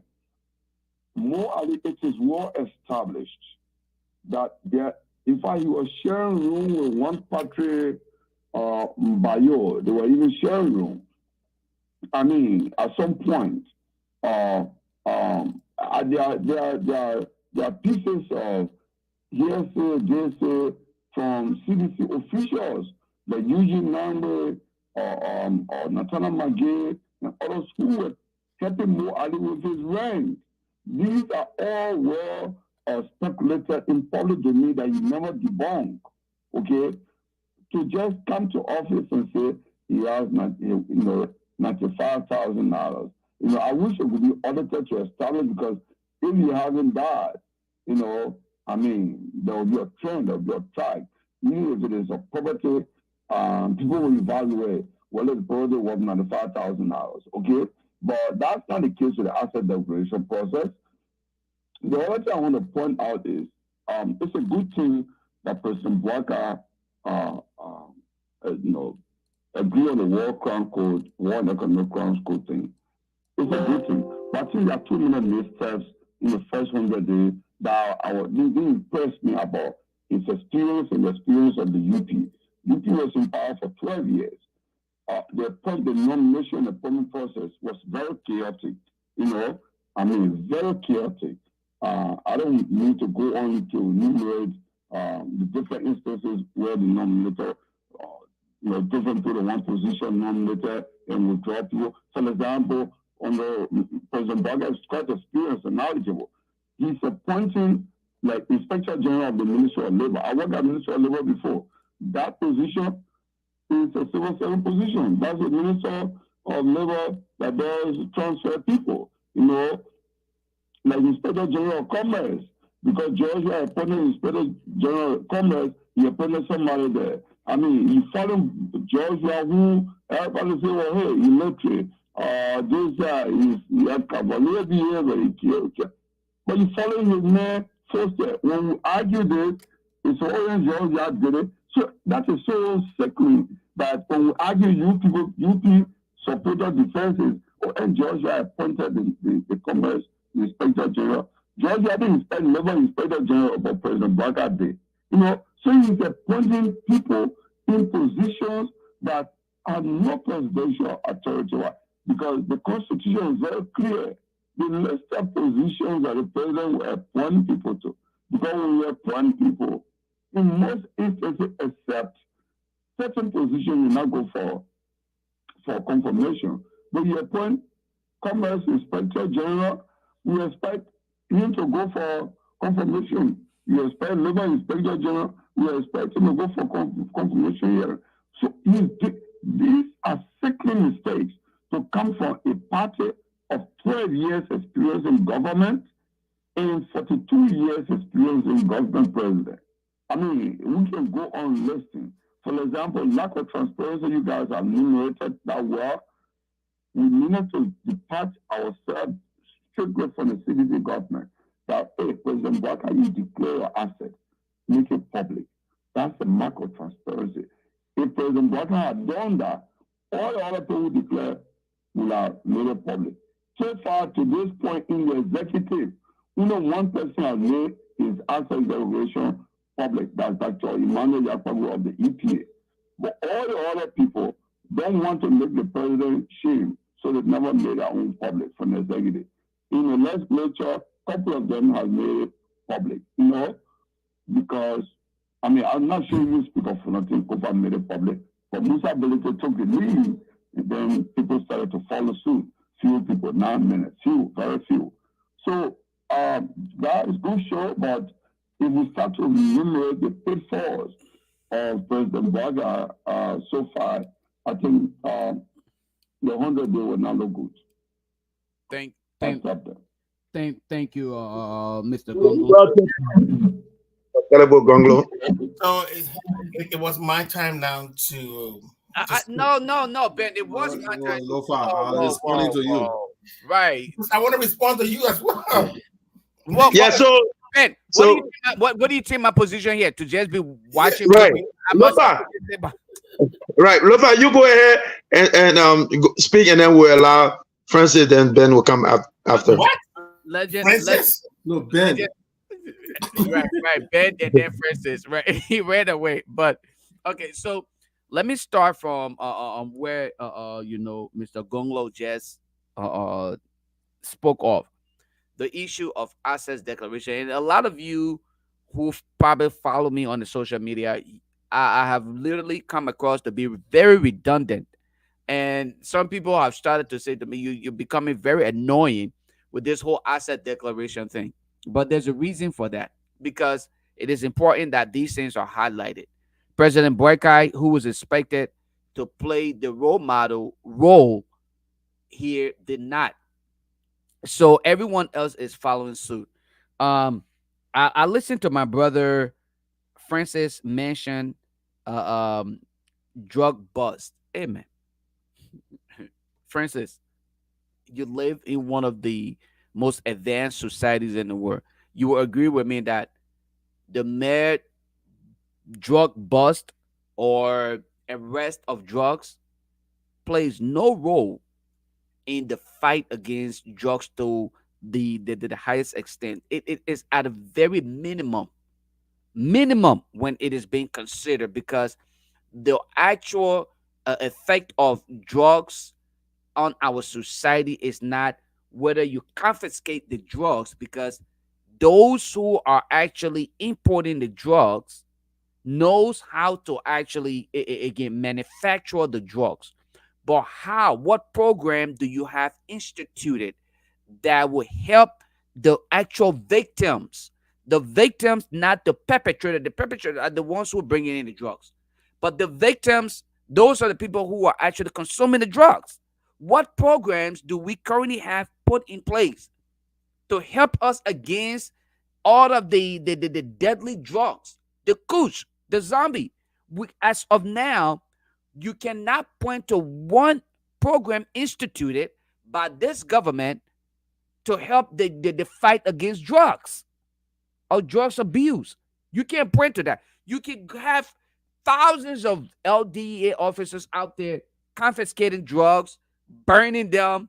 At the end of the day, you may have 1,000 more Liberians in the streets who are victims of these drugs. The idea here is, what programs, what mechanisms do you have put in place to address the problem? Until we can actually identify those things and make sure that they are being implemented successfully, you cannot quantify that as a success or as part of the success.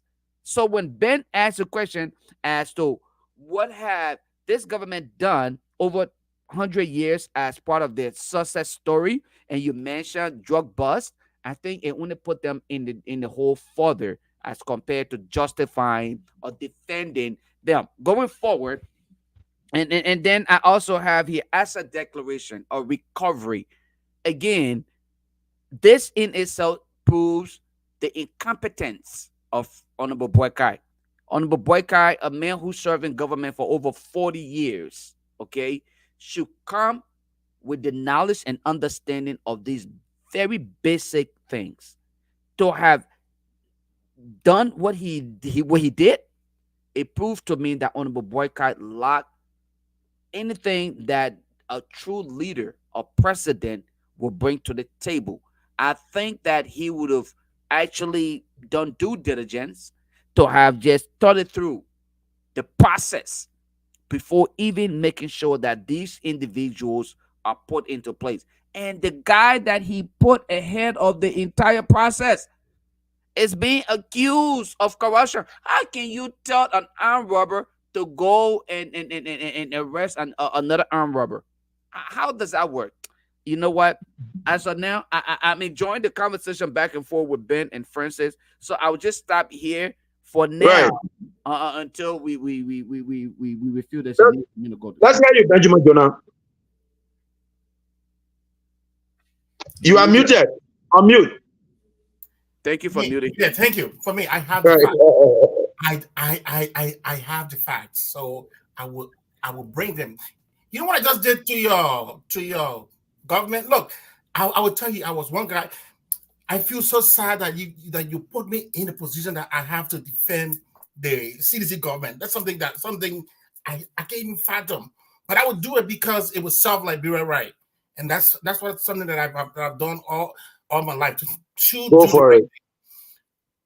But one other thing that I did to the CDC government that I started doing to your government too is writing. And in fact, I wrote the embassy about the lie that Mr. Bouaka just instituted with the amount of people that he brought to America and the one you have on his website. I just asked the ambassador to just take a look to make sure that the people that Bouaka brought, that all of them returned. There must be something nefarious. He must have something. It must be something much criminal that he might be thinking that's the only reason why you will bring 26 persons, but then on the executive mansion website you have 9. I'm just asking the U.S. embassy to just do due diligence. The other thing, the other scam that was perpetrated by Mr. Bouaka is the issue. You want to talk about drugs? You know, the biggest drugs boss in the history of Liberia, you know, it was done on who administration? It was done on a George Weah administration, the biggest drugs boss in the history of Liberia. But guess what? The biggest drugs case that was a fiasco, you know what happened there too? On a George Weah. So when you can't be talking about these small things that, oh, they arrest drugs. They arrested the biggest drug in your history. So if that for who arrests drugs, if that one with solve drugs problem, then both of you are zero. Here is the fun that the old man made when he got into office. He came on stage to tell the people he was taking drugs tests. Whoever advised that man for look, these people are so funny. What has that gone? The idea behind that was to deter people from drugs. Whoever in the least mind thought that Bouaka was doing drugs? Who was thinking about Bouaka doing drugs? And he had to come and then make out of the Liberian people that he was doing drugs tests. Where did that go? You know, when people have nothing to offer, they just offer a bunch of BS. And that was one of his list of the fun that he had made out of Liberian people. Where are we about that drugs issue? How many presidents in his administration, even the DA people, the man who has been accused of even taking drugs, did we ever see on there to go do drug tests? And in fact, how can anybody validate what was happening on that stage? Just to stop making ass out of people, especially when, look, gone were those days where you guys have few people that knew something and everybody would just shut up. Now, look, Bouaka, he will face trouble because he does not have the capacity. His thinking faculties are not there. He can't rule this. He can't lead this country. He's a failure, and we will do everything we can to make sure that he gets exposed, so that we can remove him and his vice president can take over. Because I want to believe that the vice president have a lot to offer, and not this old man, because he has no idea, nothing new. You can see, and let me tell you, if you close your eyes and look in Liberia, if you were to close your eyes and look in Liberia, you would think it is George Weah who is still leading Liberia. Do you know why? Because all of the things that George Weah put in place are still there. Bouaka, I challenge Bouaka to remove any of George Weah things that George Weah used, the stroke of a pen. And let me name them for you. There's so many things that George Weah signed by executive order. They're still in place. I challenge Bouaka to get rid of the, the free tuition, the wire fee, the CTN on the port, the, the other one? There are so many things George Weah put in place that George Weah only used the stroke of the pen. The, how do you call that one? The thing, urbanization. Give the people back their money that that they used to make. I challenge him.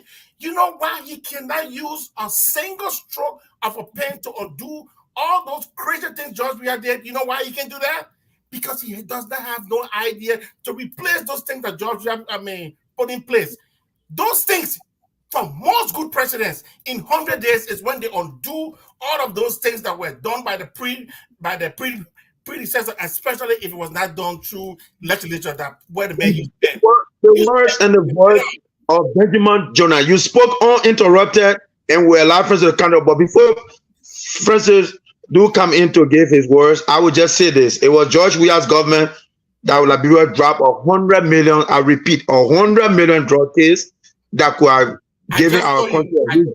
So we'll leave it at that and let Francis, your words, my brother. You see, Ben, and even our viewers, some of the people that are coming up and saying, you misconstrued me for a Joseph Braga sympathizer. You guys are getting the wrong idea of me. Yes, I support President Braga administration. I continue to support it because, like I said, in the first round of the election, anybody but George Weah was my slogan. Anybody but George Weah. If Tewan Gonglo was going to go to the second round with George Weah, I was going to campaign for Tewan Gonglo. If Clarence Maduba was going to go to the second round, I was going to campaign for anybody but George Weah. So let it be abundantly clear. You guys understand that Francis on this platform is not a United Party sympathizer. So with that being said, you want to talk about, of course I call you ANC. You ANC man. Yeah, you ANC man. You probably wear that uniform. Put your banner down. Thank you. You should be identified as what you identify with. So that's fine. But let me say one thing. I've sat on this platform and many other platforms and criticize President Braga, and I will continue to do so until they can turn this thing around. But on the other hand, I will also talk about things when folks like you want to come on here and just criticize those things were roses. Because I think that's an insult to our people in Liberia that are still struggling today from the incompetence of the last government that we all talk about. If you want to talk about how this country was damaged, look at what's happening. Your former Secretary of State, now Senator Nathaniel McGill, went on Spoon Talk and said the job creation, the job that they talk about they were creating in Liberia was to just stockpile the payroll and just put people on payroll and say they get paid. When they went to the executive management audit, there were 730 people that were on the payroll that were not even coming to work. Other agencies, even less, recently talked about being 148 people that were being paid $160 for the last 5 years that are not even working. And they talk about 40,000 plus people. Liberian people will say, oh, you want to take food from people's mouth. How in the world can you say taking food from people's mouth when they are not even existing? You did not create any job, but you just stuff the list, stuff the payroll of every government agency and ministries. Just stuff the needs with people. And how do we expect the country to do better? And then you come talk about, oh, President Braga, what are you doing about the free education? President Weah give us free education. What education? Do you know what? Do you guys understand that there's nothing free when it comes to government? We talk about the budget. We talk about there's no money, but it's there free education. How do you pay for it? How can you support free education when there's no way to pay for it? So you only care about your kids going to sit in the school? But what about those teachers that are teaching the students? Do they not have families to feed? If they don't even get paid. The University of Liberia is leaking, like the students standing on the ground, standing by the windows. And you talk about free education. So when you want to come here and talk, look up Francis before you try to tie him to Joseph Braga. Because I'm the one that criticized Joseph Braga. I say first compare him with George Weah Asset Declaration. I say he's worse than George Weah on Asset Declaration because he said he will make his public. George Weah did not say he will make it public. Joseph Braga said it. So in my book, he's worse than George Weah. I'm the one that's saying that Joseph Boakai, we all praise that judge. We are for not investigating the likes of Samuel Tuer, Koji, all these people that were accused by the U.S. government, and we thought he was going to come into office and request the evidence, and he hasn't done it yet.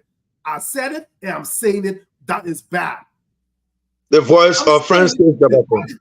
I'm sorry? No, go ahead, my brother. I want you to continue. He also talked about mass audit. He will audit outgoing government, and also he will make sure he audit his current government official periodically.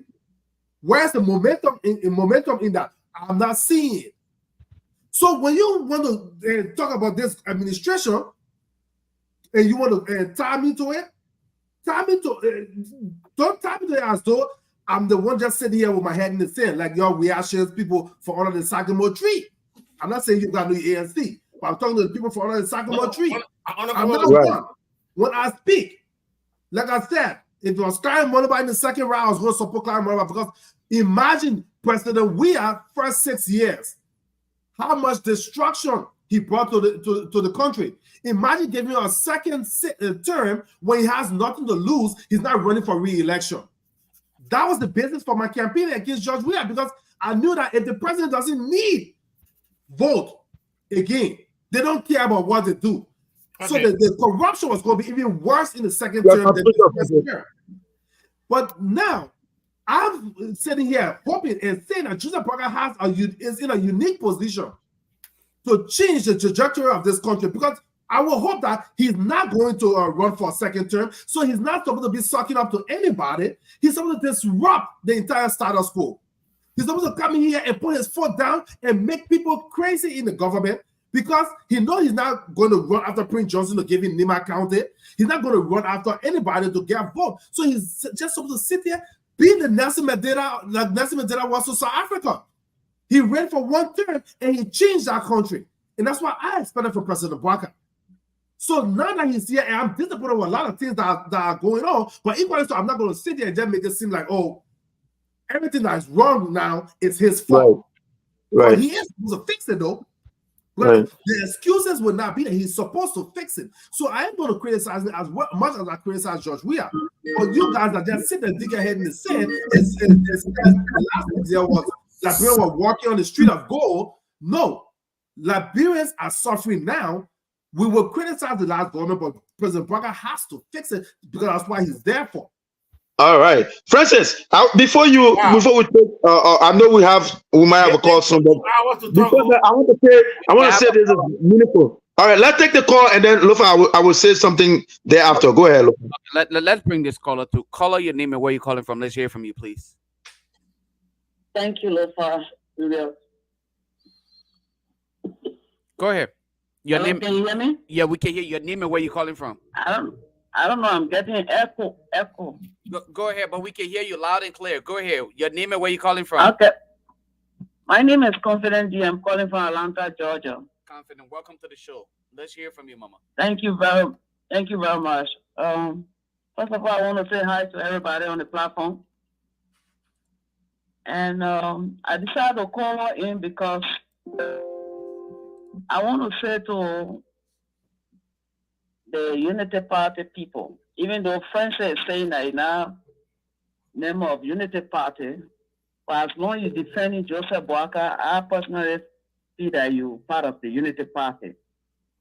I want to say that Unity Party came to power through a lot of lies. They came to power with lies. Because first of all, President Boakai cannot even tell the Liberian people what happened during the inauguration when he was giving a speech and he passed out. I think it's good for the Liberian people to know what went on, what happened. He cannot even say that. Up till now, none of them, both of them are down there, none of them can even come out to say what happened to Joseph Boakai. At the end of the day, we heard that the heat, because Joseph Boakai was wearing a country cloth and he had a heat stroke, which is a blatant lie. So I want to say, Unity Party coming to power, they came on the basis of lies and they will continue lying. until they can say the truth, Liberia will be set free. United Party people, what you brought to the country, the people will run you out. Because if you think that, oh, George Weah was incompetent, yes. If you say George Weah incompetent, but you have all the experience. Joseph Boakai was so experienced. Joseph Boakai served in government. He had all the contact. Those were all lies. Joseph Boakai is not experienced. You don't have no contact, and that's what the Liberian people start to feed the whip right now. You telling me that during George Weah administration, George Weah came to power, and everything was fine, was bread and butter. The streets, the roads were paved, everything was good in Liberia until George Weah came and spoiled everything. He disorganized the whole thing. That's another lie again.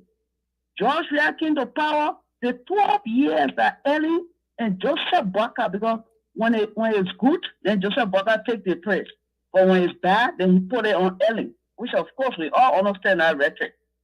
Joseph Boakai and Ellen, they spoiled the country for 12 good years. The money that was pumped in the country, if they were going to just take one important thing out of the way, then you would tell me that, oh, yeah, George Weah came and spoiled everything in the country. They stayed in that office for 12 years. Joseph Boakai received paycheck. He never refused it. Joseph Boakai never refused any paycheck. He accepted all the paycheck for 12 years. But when it came to telling the people the truth, the mistake they made in the country, he was lying. He placed it on Ellen. So I want to say to you that during Ellen and Joseph Boakai time, they have the most billions. They have billions in our country. What did they do with the money? What did they do with that money? And you're talking about George Weah that came in 6 years. And the Liberian people came out and said they wanted a change. What kind of change is that? If you want a change, you have Clarence, you have Cummings, you have Gunro. Why are you bringing the same men that destroyed the country for 12 years? Couldn't even take a road. Couldn't bring electricity. You brought that same old man. What kind of change is that? What kind of change was that?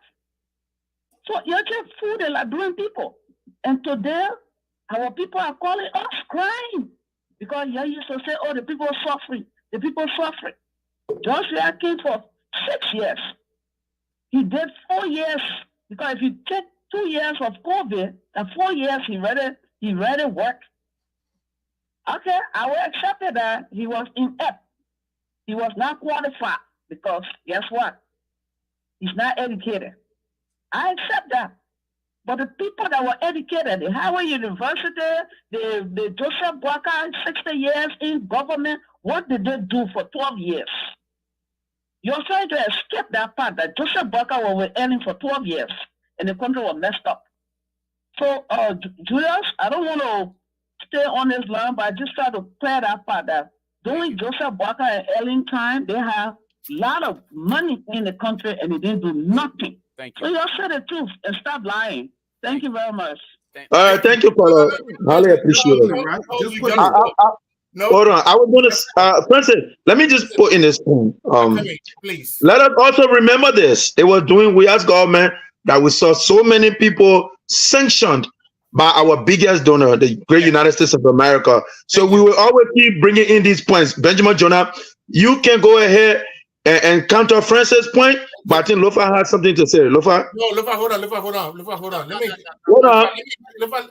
You can't keep giving your turn. Ben, you have to wait your turn. Go ahead, Lofa. Just to a point. Just 1 second. I just want to add. You cannot talk in 1 second. Ben, you cannot talk in 1 second. Lofa, speak. Ben, you'll go there after. Lofa, make your point, and Ben will speak after. 1 second. 1 second. My brother talking about job. We're not allowed to hijack the show. We'll take turns. We cannot talk together. So, Lofa, it's your turn. Thank you, Mr. Moderator. I appreciate the protection here. Ben will not hijack the show. But I want to get to a few things that were stated here tonight, right? And I'm trying to just jot down points that are being made. I listened to my brother Francis, and Francis, this is not an attack on you personally. I know I am consistently referencing your statements, and the reason why I'm doing it because your points are salient. The reason being is you are bringing forth information that should be to the public. We should highlight these things and not just gloss over them, and we should also think them through so that when we are opportune to participate in the next election, we will not repeat the mistakes.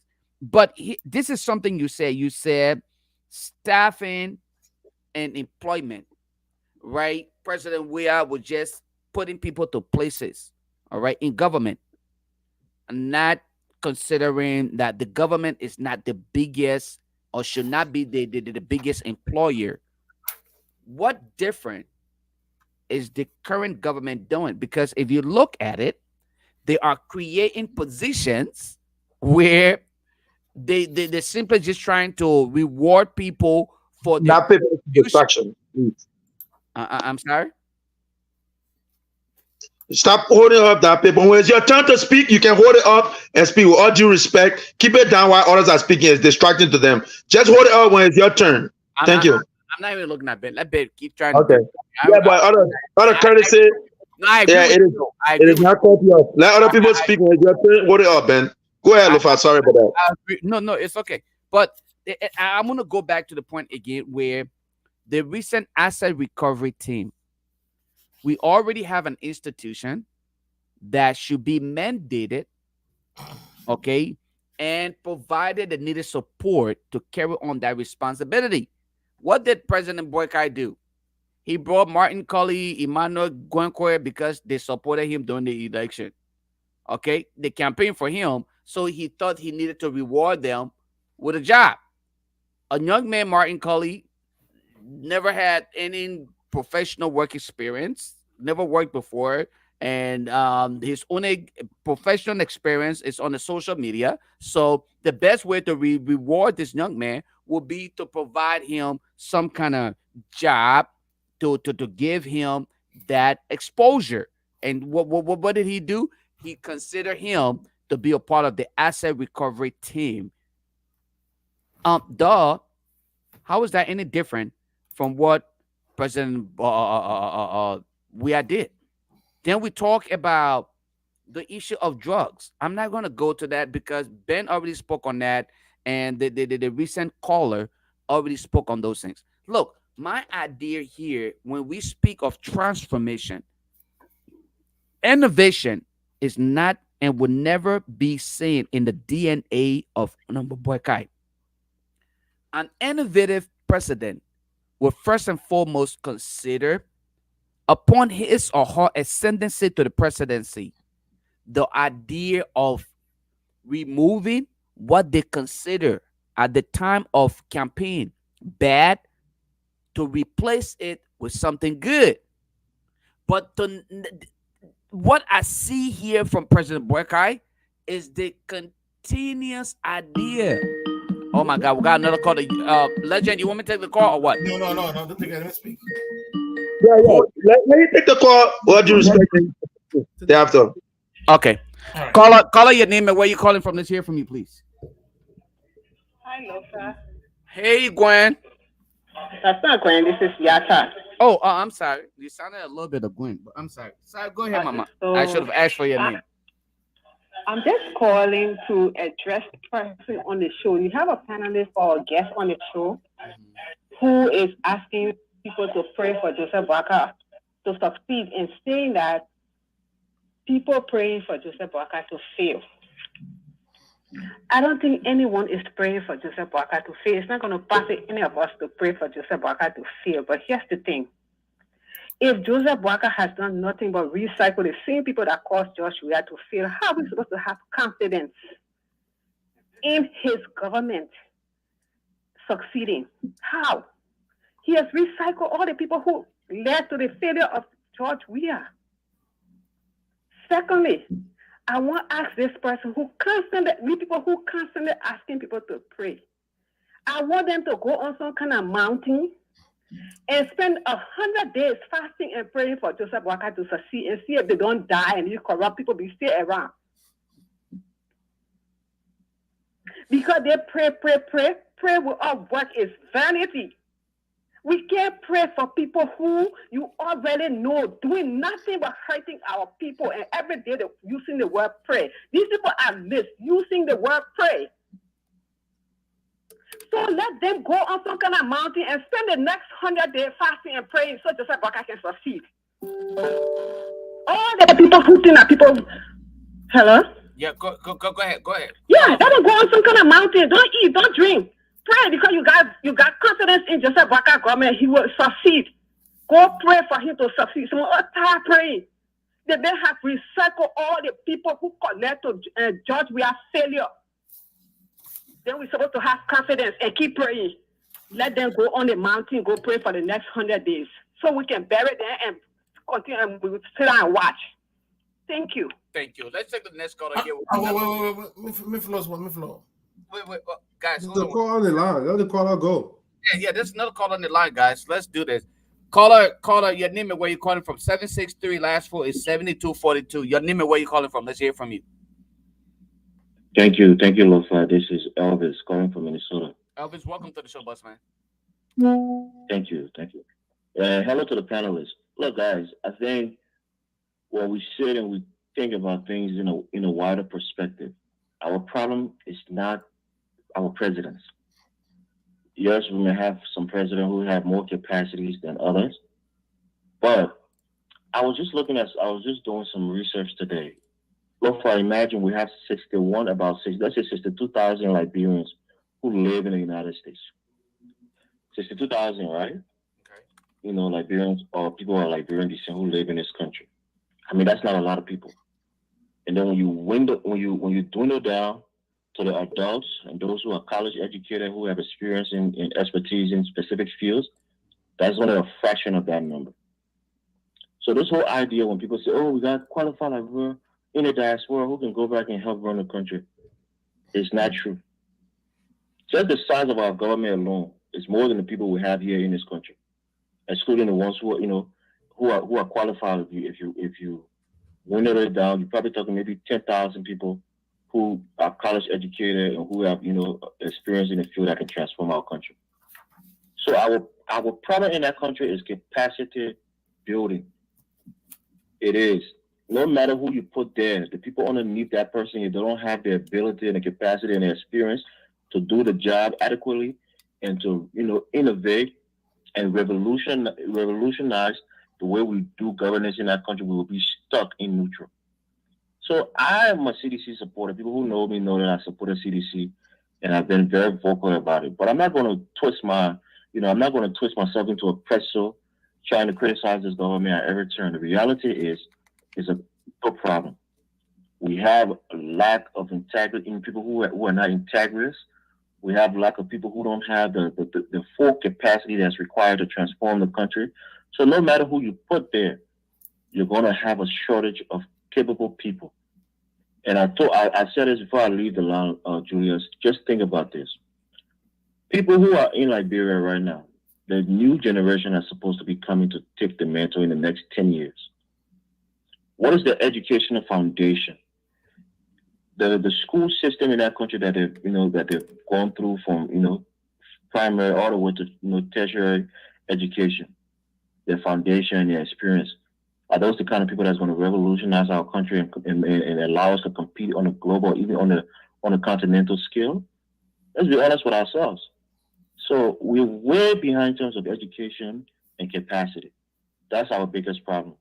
All the other things are just much more positive talks. Yeah. We're just indulging it. But the bigger problem is something that we have to come to grips with. We don't have the capacity to rebuild and push that country forward. That's my take. Thank you for having me.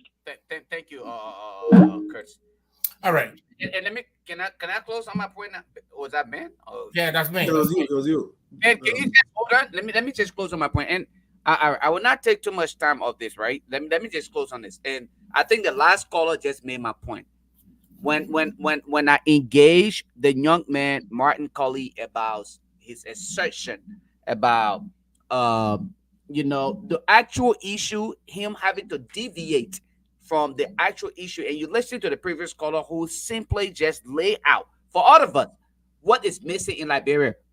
It is not about how eloquent one sounds or your ability to utilize AI to publish 300 pages of essay stating the same thing over and over repetitively that makes you eloquent or competent.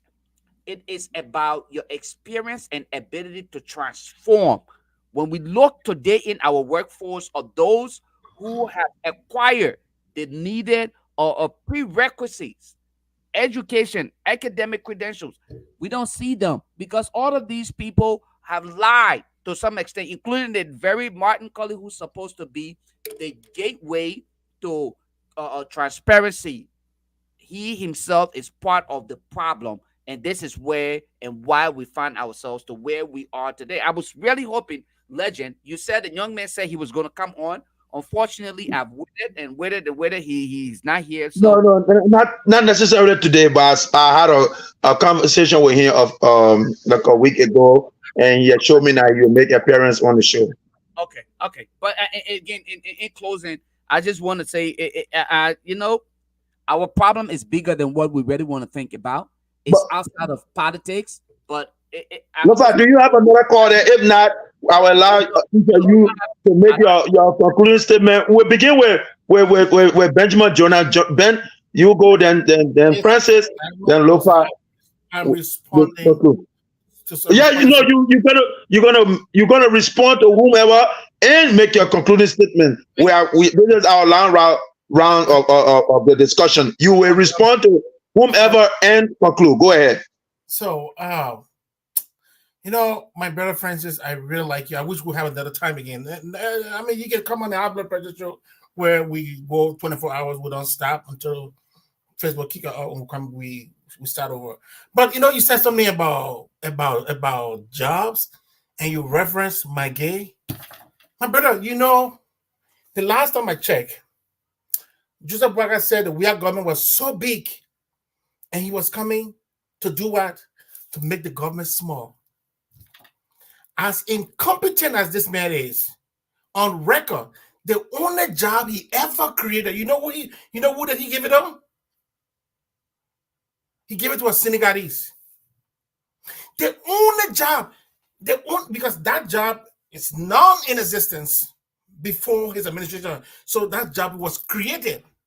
So the only job, you see, look, incompetence is not what people say about the person, it's what the person does.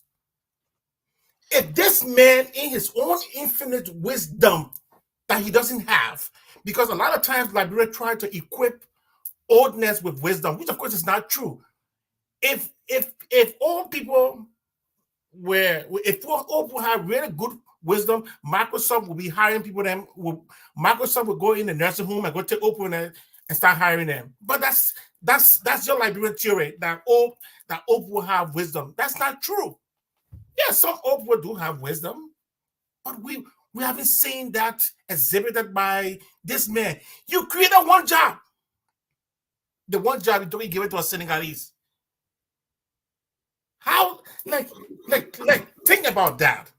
Then let me go again to the George Weah issue that you were talking about. Because you said, the old man is he inherited a bad government. You know when George Weah got into office? 2018, right?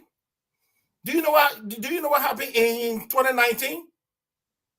And you know what happened in 2020? And you know what happened in 2021? The entire war shut down. What happened in 2019?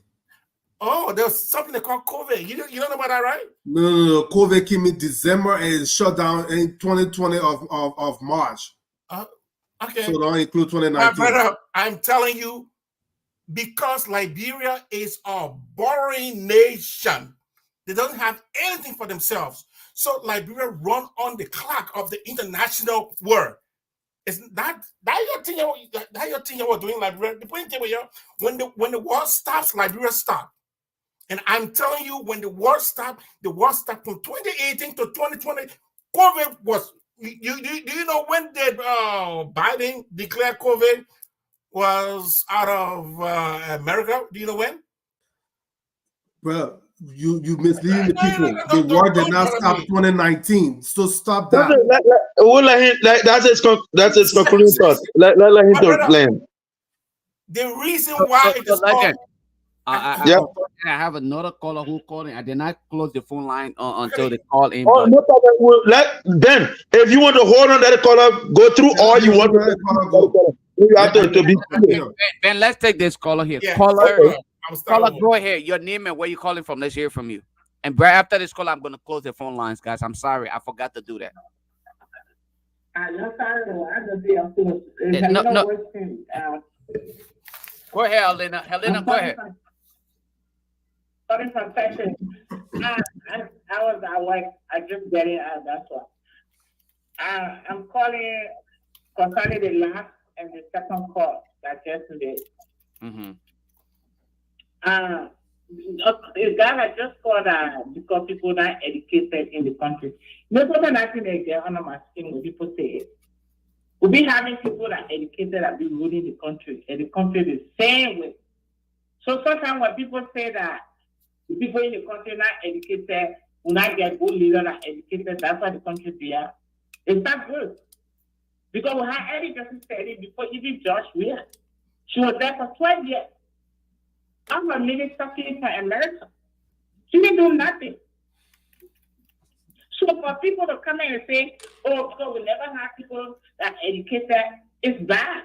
Because they're lying to us. They're lying to the Liberian people. We have power.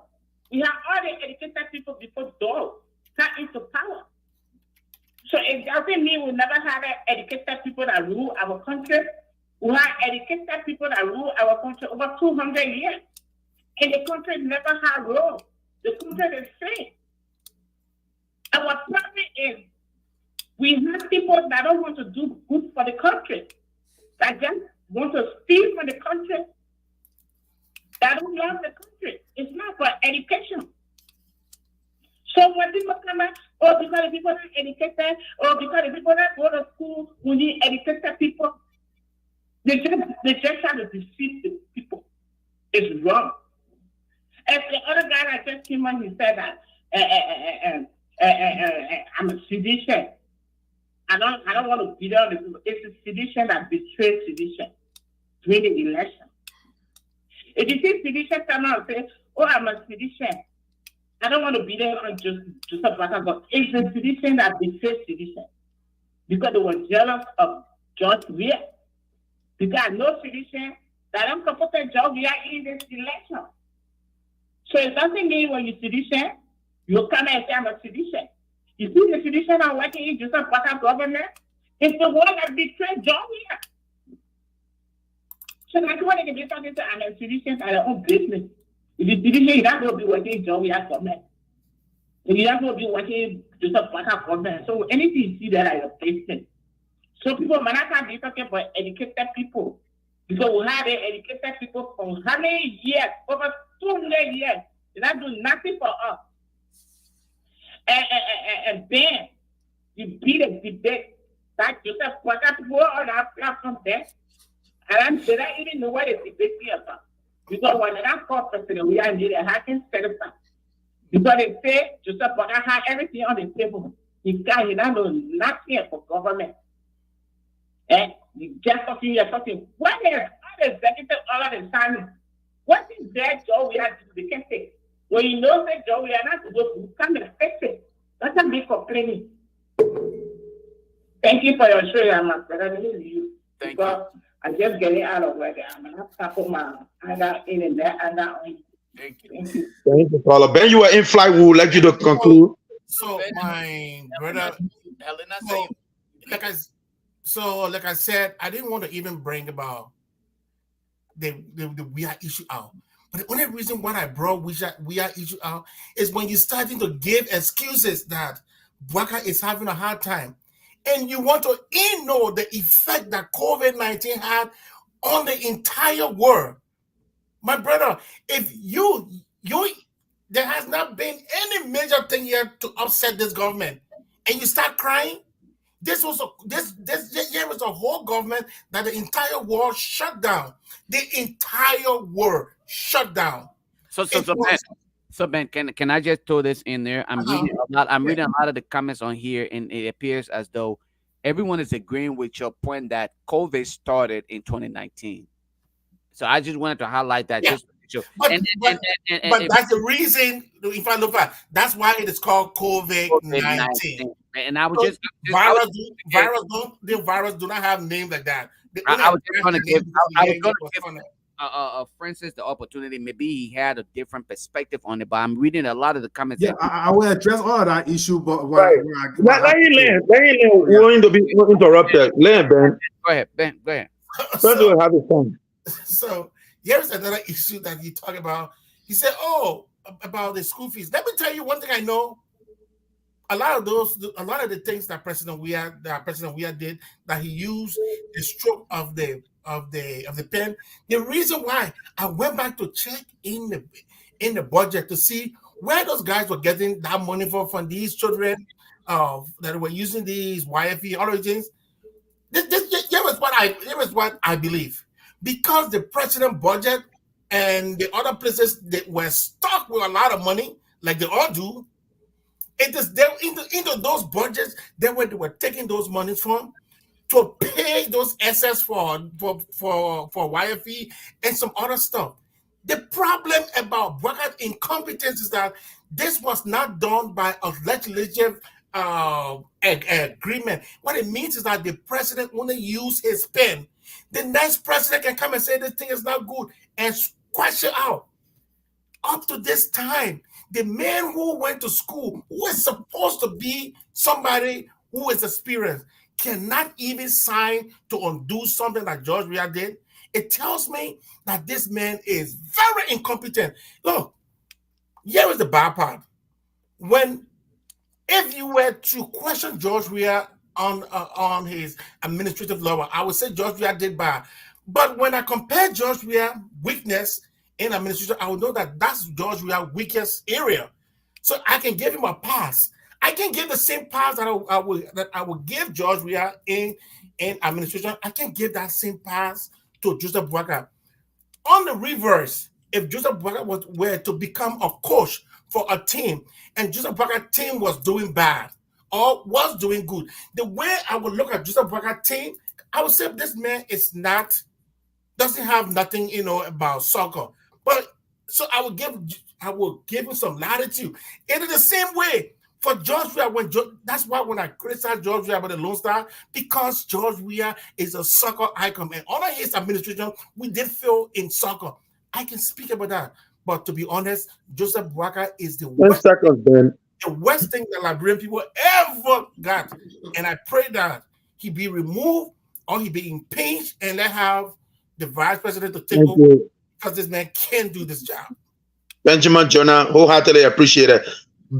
Ben, you were very clear. Now we allow Francis to respond to you, and without interruption. Francis, your thoughts. The few things I will respond to, I'll start with some of the callers and stuff. People always talking about Joseph Boakai and this 12 years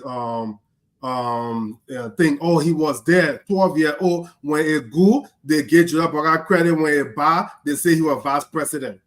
First of all, people that make these comments, you just show your true feeling towards President Boakai outside of his performance as a president. Because since George Weah left office, how many times has any one of you heard anybody mention Joel Howard Taylor? How many times has any one of you? Every bad thing that happened in the last administration, everything placed on George Weah's name. Nobody said Joel Howard Taylor. So they won't come on here and talk about, oh, you're just showing your true color. Focus on the issue. But your feelings for Joseph Boakai as an individual, your hatred for him as an individual, it clouds your judgment so bad to the point that you can't even separate your feeling from criticizing for what he's not doing as a president now. But be honest with yourself. Joel Howard Taylor was vice president for 6 years. Not once have you got heard anybody mention her name. attached to the failure of the CDC government. Because we know the role of vice president in Liberia, how our government in Liberia works. But no, Joseph Boakai has to be criticized for the 12 years of any administration. Just because you're not like him. I criticize Joseph Boakai on his performance. Criticize his performance. None of you ever talk Major Joe Howard Taylor name. And neither will I. But then let's go to the next thing. Ben talk about the owner job. You can torso. You say the owner job, which of course I'm on record for criticizing President Boakai for hiring a Senegalese to that ambassador role. But you say as the owner job, then he said Joseph Boakai didn't create no job. Even though that's nothing, but he said he did a great job, but the owner job. So why you contradicting yourself, Ben? I hope you will not be. You can stop getting off the screen. I did not say that. No, that's a lie. Well, Ben, let him speak, Ben. You have to hold your peace. This is not your time to speak. The job he created. I said no, it. That's what I'm saying. You said you cannot come to him. Hold on. Let me you go. You said the only job he created Senegalese, but then you also said that he taking people from jobs, but then he created a whole lot of positions. My brother Lofa said it. He created a whole lot of positions to incentivize the people that campaign for him. Okay, that criticism is valid, but don't say the only job he created, he gave it to Senegalese. But on the other hand, you guys are saying that he created a job to incentivize other people. Stop misleading the Liberian people. And I hope, Ben, you can stay on screen, bro. We're closing. You can't. When you talk, I'm here. I never left the screen. And I agree with you. I agree with you on that part. Though. But to be honest with you, it's kind of disrespectful that when he said you're concerned. All right, go ahead, Francis. So, you see, that's part of the issue. Then Ben here again said, when it comes to the free education, President, we had to stop their budget there so much. That's where they took money from. Don't lie to the Liberian people. Why the government still owe why about $6 million? If they have so much money stopped in other places that are paying wise fee and free education, why they couldn't use some of that extra money they had to pay the $6 million? You don't have a response. You always talking about things It's rhetorical. You don't have so much money stopped in the budget. Why would the hospitals not having medications? Why were police people uniform, the blue uniform turn purple on them because the sun now beat it, but they have so much money stuff in that budget. Then y'all want to talk about COVID-19. I know the word COVID-19 means the virus in the year 2019, but that virus did not become the World Organization did not get fully aware of that virus until the tail end of 2019. Yes, people had COVID even in November and December, but they didn't even know they thought it was a common cold. The world did not shut down in 2019. That's the point I'm trying to make. So all of you that get it in your feelings, your point is valid.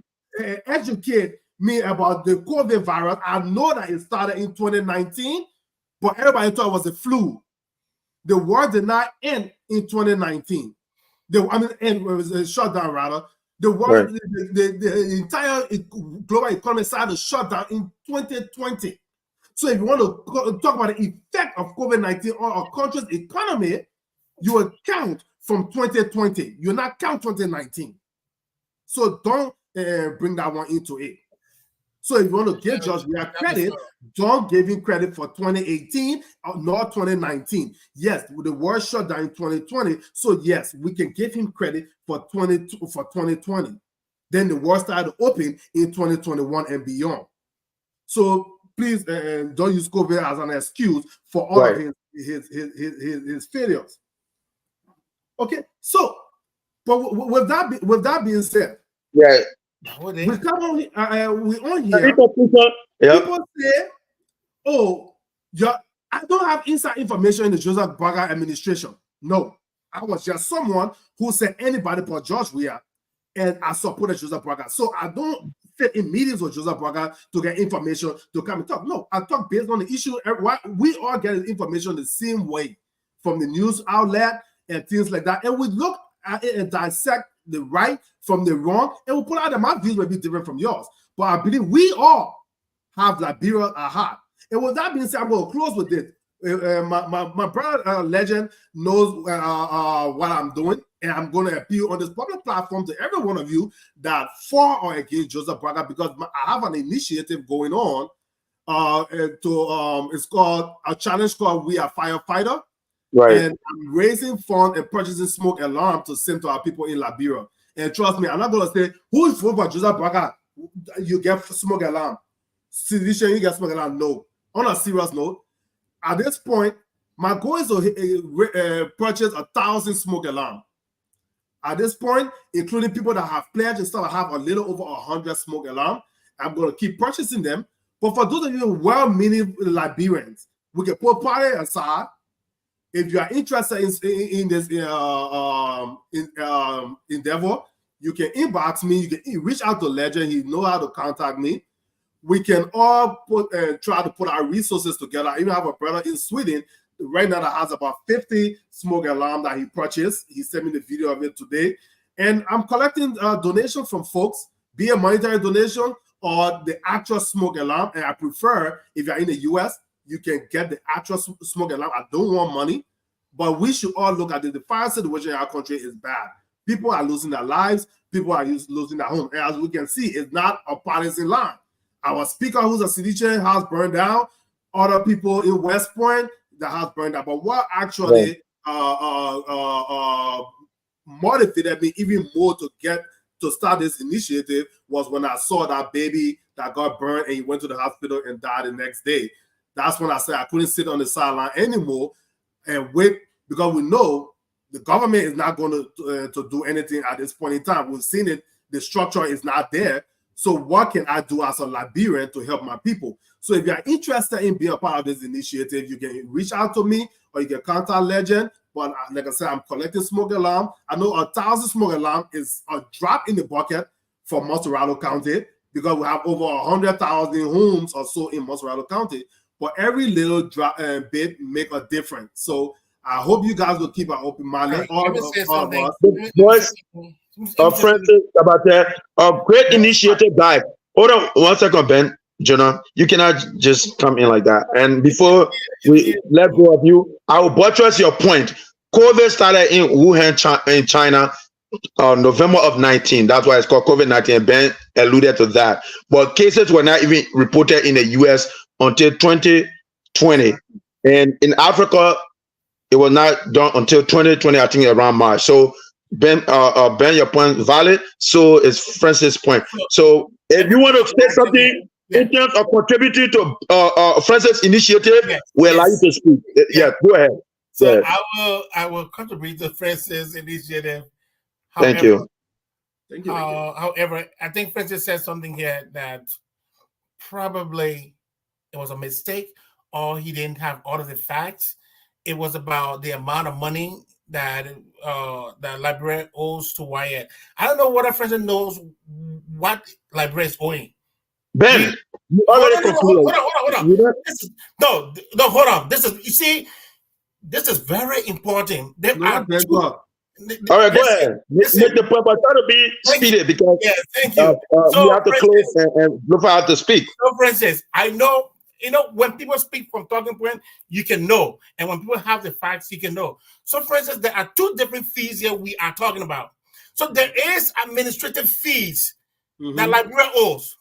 Right. But the ones that the children have to pay, you pay that one before you sit. And that administrative fee has been owed for years, not even before even George Weah came. So, Francis, if you don't have the information, I will give it again. These things are it's very important that we have the right information, because our people, most of them do not have the information. So don't give a half information. Because if you just say, oh yes, we owe Wyatt. No, Because you were trying to insinuate that the Weah government did not pay their fees. That's what you were doing. Legend. Before we don't the whole thing, I'm not going to let you give it. No, they're not going to talk the whole night. Right. Finish up so we can go to the 1 second. I think we have a lot of people to speak the most. The all government is continuity, right? And you talk about why administrative fee. I know exactly it's why administrative fee. Not because I was not more specific, but if the government is continuity and it's being and that bill being accumulated, send money to time, right? Right now, when President Parker leave office and we still owe that money, guess what we're saying?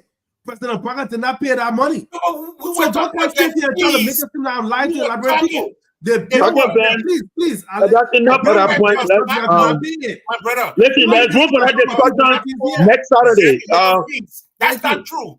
Liberia does not own examination fees. I'm speaking clean English. But you are not arguing on semantics examination fee or administrative fee. There's a bill for WIAC. WIAC bill. Be administrative or examination, it was not paid. So don't try to make it seem like you're saying something different here. No, let me tell you why you're making a mistake. Because I told you that these guys put money in the president budget where they go and take money from. So you were trying to debunk that. That's what you said. But you lied. We're not going, guys. We're not going to free education. You lied. President, you have 10 seconds to complete your thoughts. Ben, we'll hold you there, Ben. We don't want to meet you, Ben. We'll hold you right there. Francis, conclude. And you lied to people. When President Parker leave office, let it be continue on next week, Saturday. We're not care if it was administrative fee or not. We say President Parker did not pay WIAC. So why can't we say this for George Weah? Ben, enough of that. Francis, we want to appreciate you for coming to the show. Ben, we want to thank you for offering your own donation to Francis, what they initiated to help our people. And Lofa, at this juncture, will go to you. Lofa, you are muted, my brother. I was enjoying the conversation so bad I forgot to unmute. Yeah, but we have to go. But I know we have to go. Great conversation. And let me just say, by God's grace, hopefully we should be back here again Saturday. I will reveal myself to be a part of the conversation. Couple of things that I gather from the closing statements from both Francis and that of Benjamin. One thing that I want to highlight here is what my brother Francis said, and that is the fact that no one is highlighting Madam Joy Howard Taylor's contribution or her participation in the previous government. But if we are to make that comparison, we should also compare the fact that Madam Joy Howard Taylor was the only vice president who spoke out publicly about her disenchantment. If you are to go back to history, Honorable Boycott never one day disagreed with the way he was treated. He accepted all of the ill treatment and accepted the paychecks that came with it until the very final moments of his vice presidency. Then he spoke out. Unlike Madam Joy Howard Taylor, if we are making that comparison, she came out publicly and announced to the public that she was even being denied some of her financial, responsibility or attributes, however you want to term it. Right. He's going to resign and stop taking the money too, like you guys said about Joseph Parker. Well, but it would not be a fair argument to make if that is the case with President Joseph Parker, who served for 12 years, as compared to Madam Joy Howard Taylor, as compared to Joy Howard Taylor, who let him talk. Go ahead, Lofa. Right. So that argument it falls on solid rock with no soil, so it died right away. Like seriously, I'm sorry to say that, but again, we have to take into consideration the reality here. The reality is this, that we have gone beyond and we have passed the issue, the time of comparison. What we want now is rescue. The word rescue is not something that we should take just for play. This government promised us rescue. They cannot be comparing themselves to that of the previous government. I think we are far beyond that aspect of it. And I think we should consider how we can transform Liberia. At this point, the trajectory we find ourselves on is not what we want to be on. We wanted and we hoped that based on the experience, all right, of the previous vice president, before the current president, President Boakai, we would have been on a speedy recovery where we would have started to experience some level of progress. We're not saying we will have accomplished everything overnight. In 100 days, it's impossible.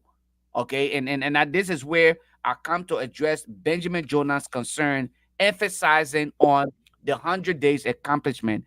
It is impossible for this government to have accomplished everything that we wanted or expected in 100 days. But the reality is progress or process speaks to progress. Unfortunately, based on everything that I have noticed thus far, this government has shown to us that they came unready. They're not ready. They had no agenda. They were testing the water because they did not expect them. They did not expect to be elected. And unfortunately for us Liberians, we did not think it through. We elected this government. So now they have to put themselves together and to make sure that they can do things. But let me tell you, in this closing statement, the most experienced and sophisticated thieves are those from the Unity Party. Thank you.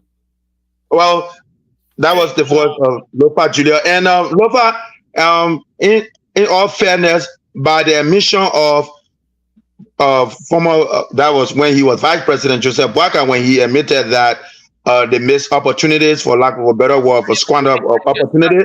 That alone is an admission that it was what he did. And no, it's fine. I'm just saying the fact that it was done, you cannot negate the fact that it was done. But in all fairness, it was in justification of the fact that because he was seeking re-employment. But the fact that he admitted, no, I'm not saying in all fairness to him, he admitted that they missed opportunity. But you know, can I cue our team song, Lofa, and guys, because I look forward to having you, Ben. And was the last out of the room. Ben, your contributions were very meaningful. Ben, we'll hold you there. Your contributions were very meaningful. As always, Francis Jabate, my brother, I appreciate you a lot. Lofa Julia produced the program, and we look forward to being here same time next week, Saturday. Guys, welcome on the High Blood Pressure Show, man. Go home. We're going to be here until tomorrow morning. Ciao, Ben. We don't go off. We are out of here.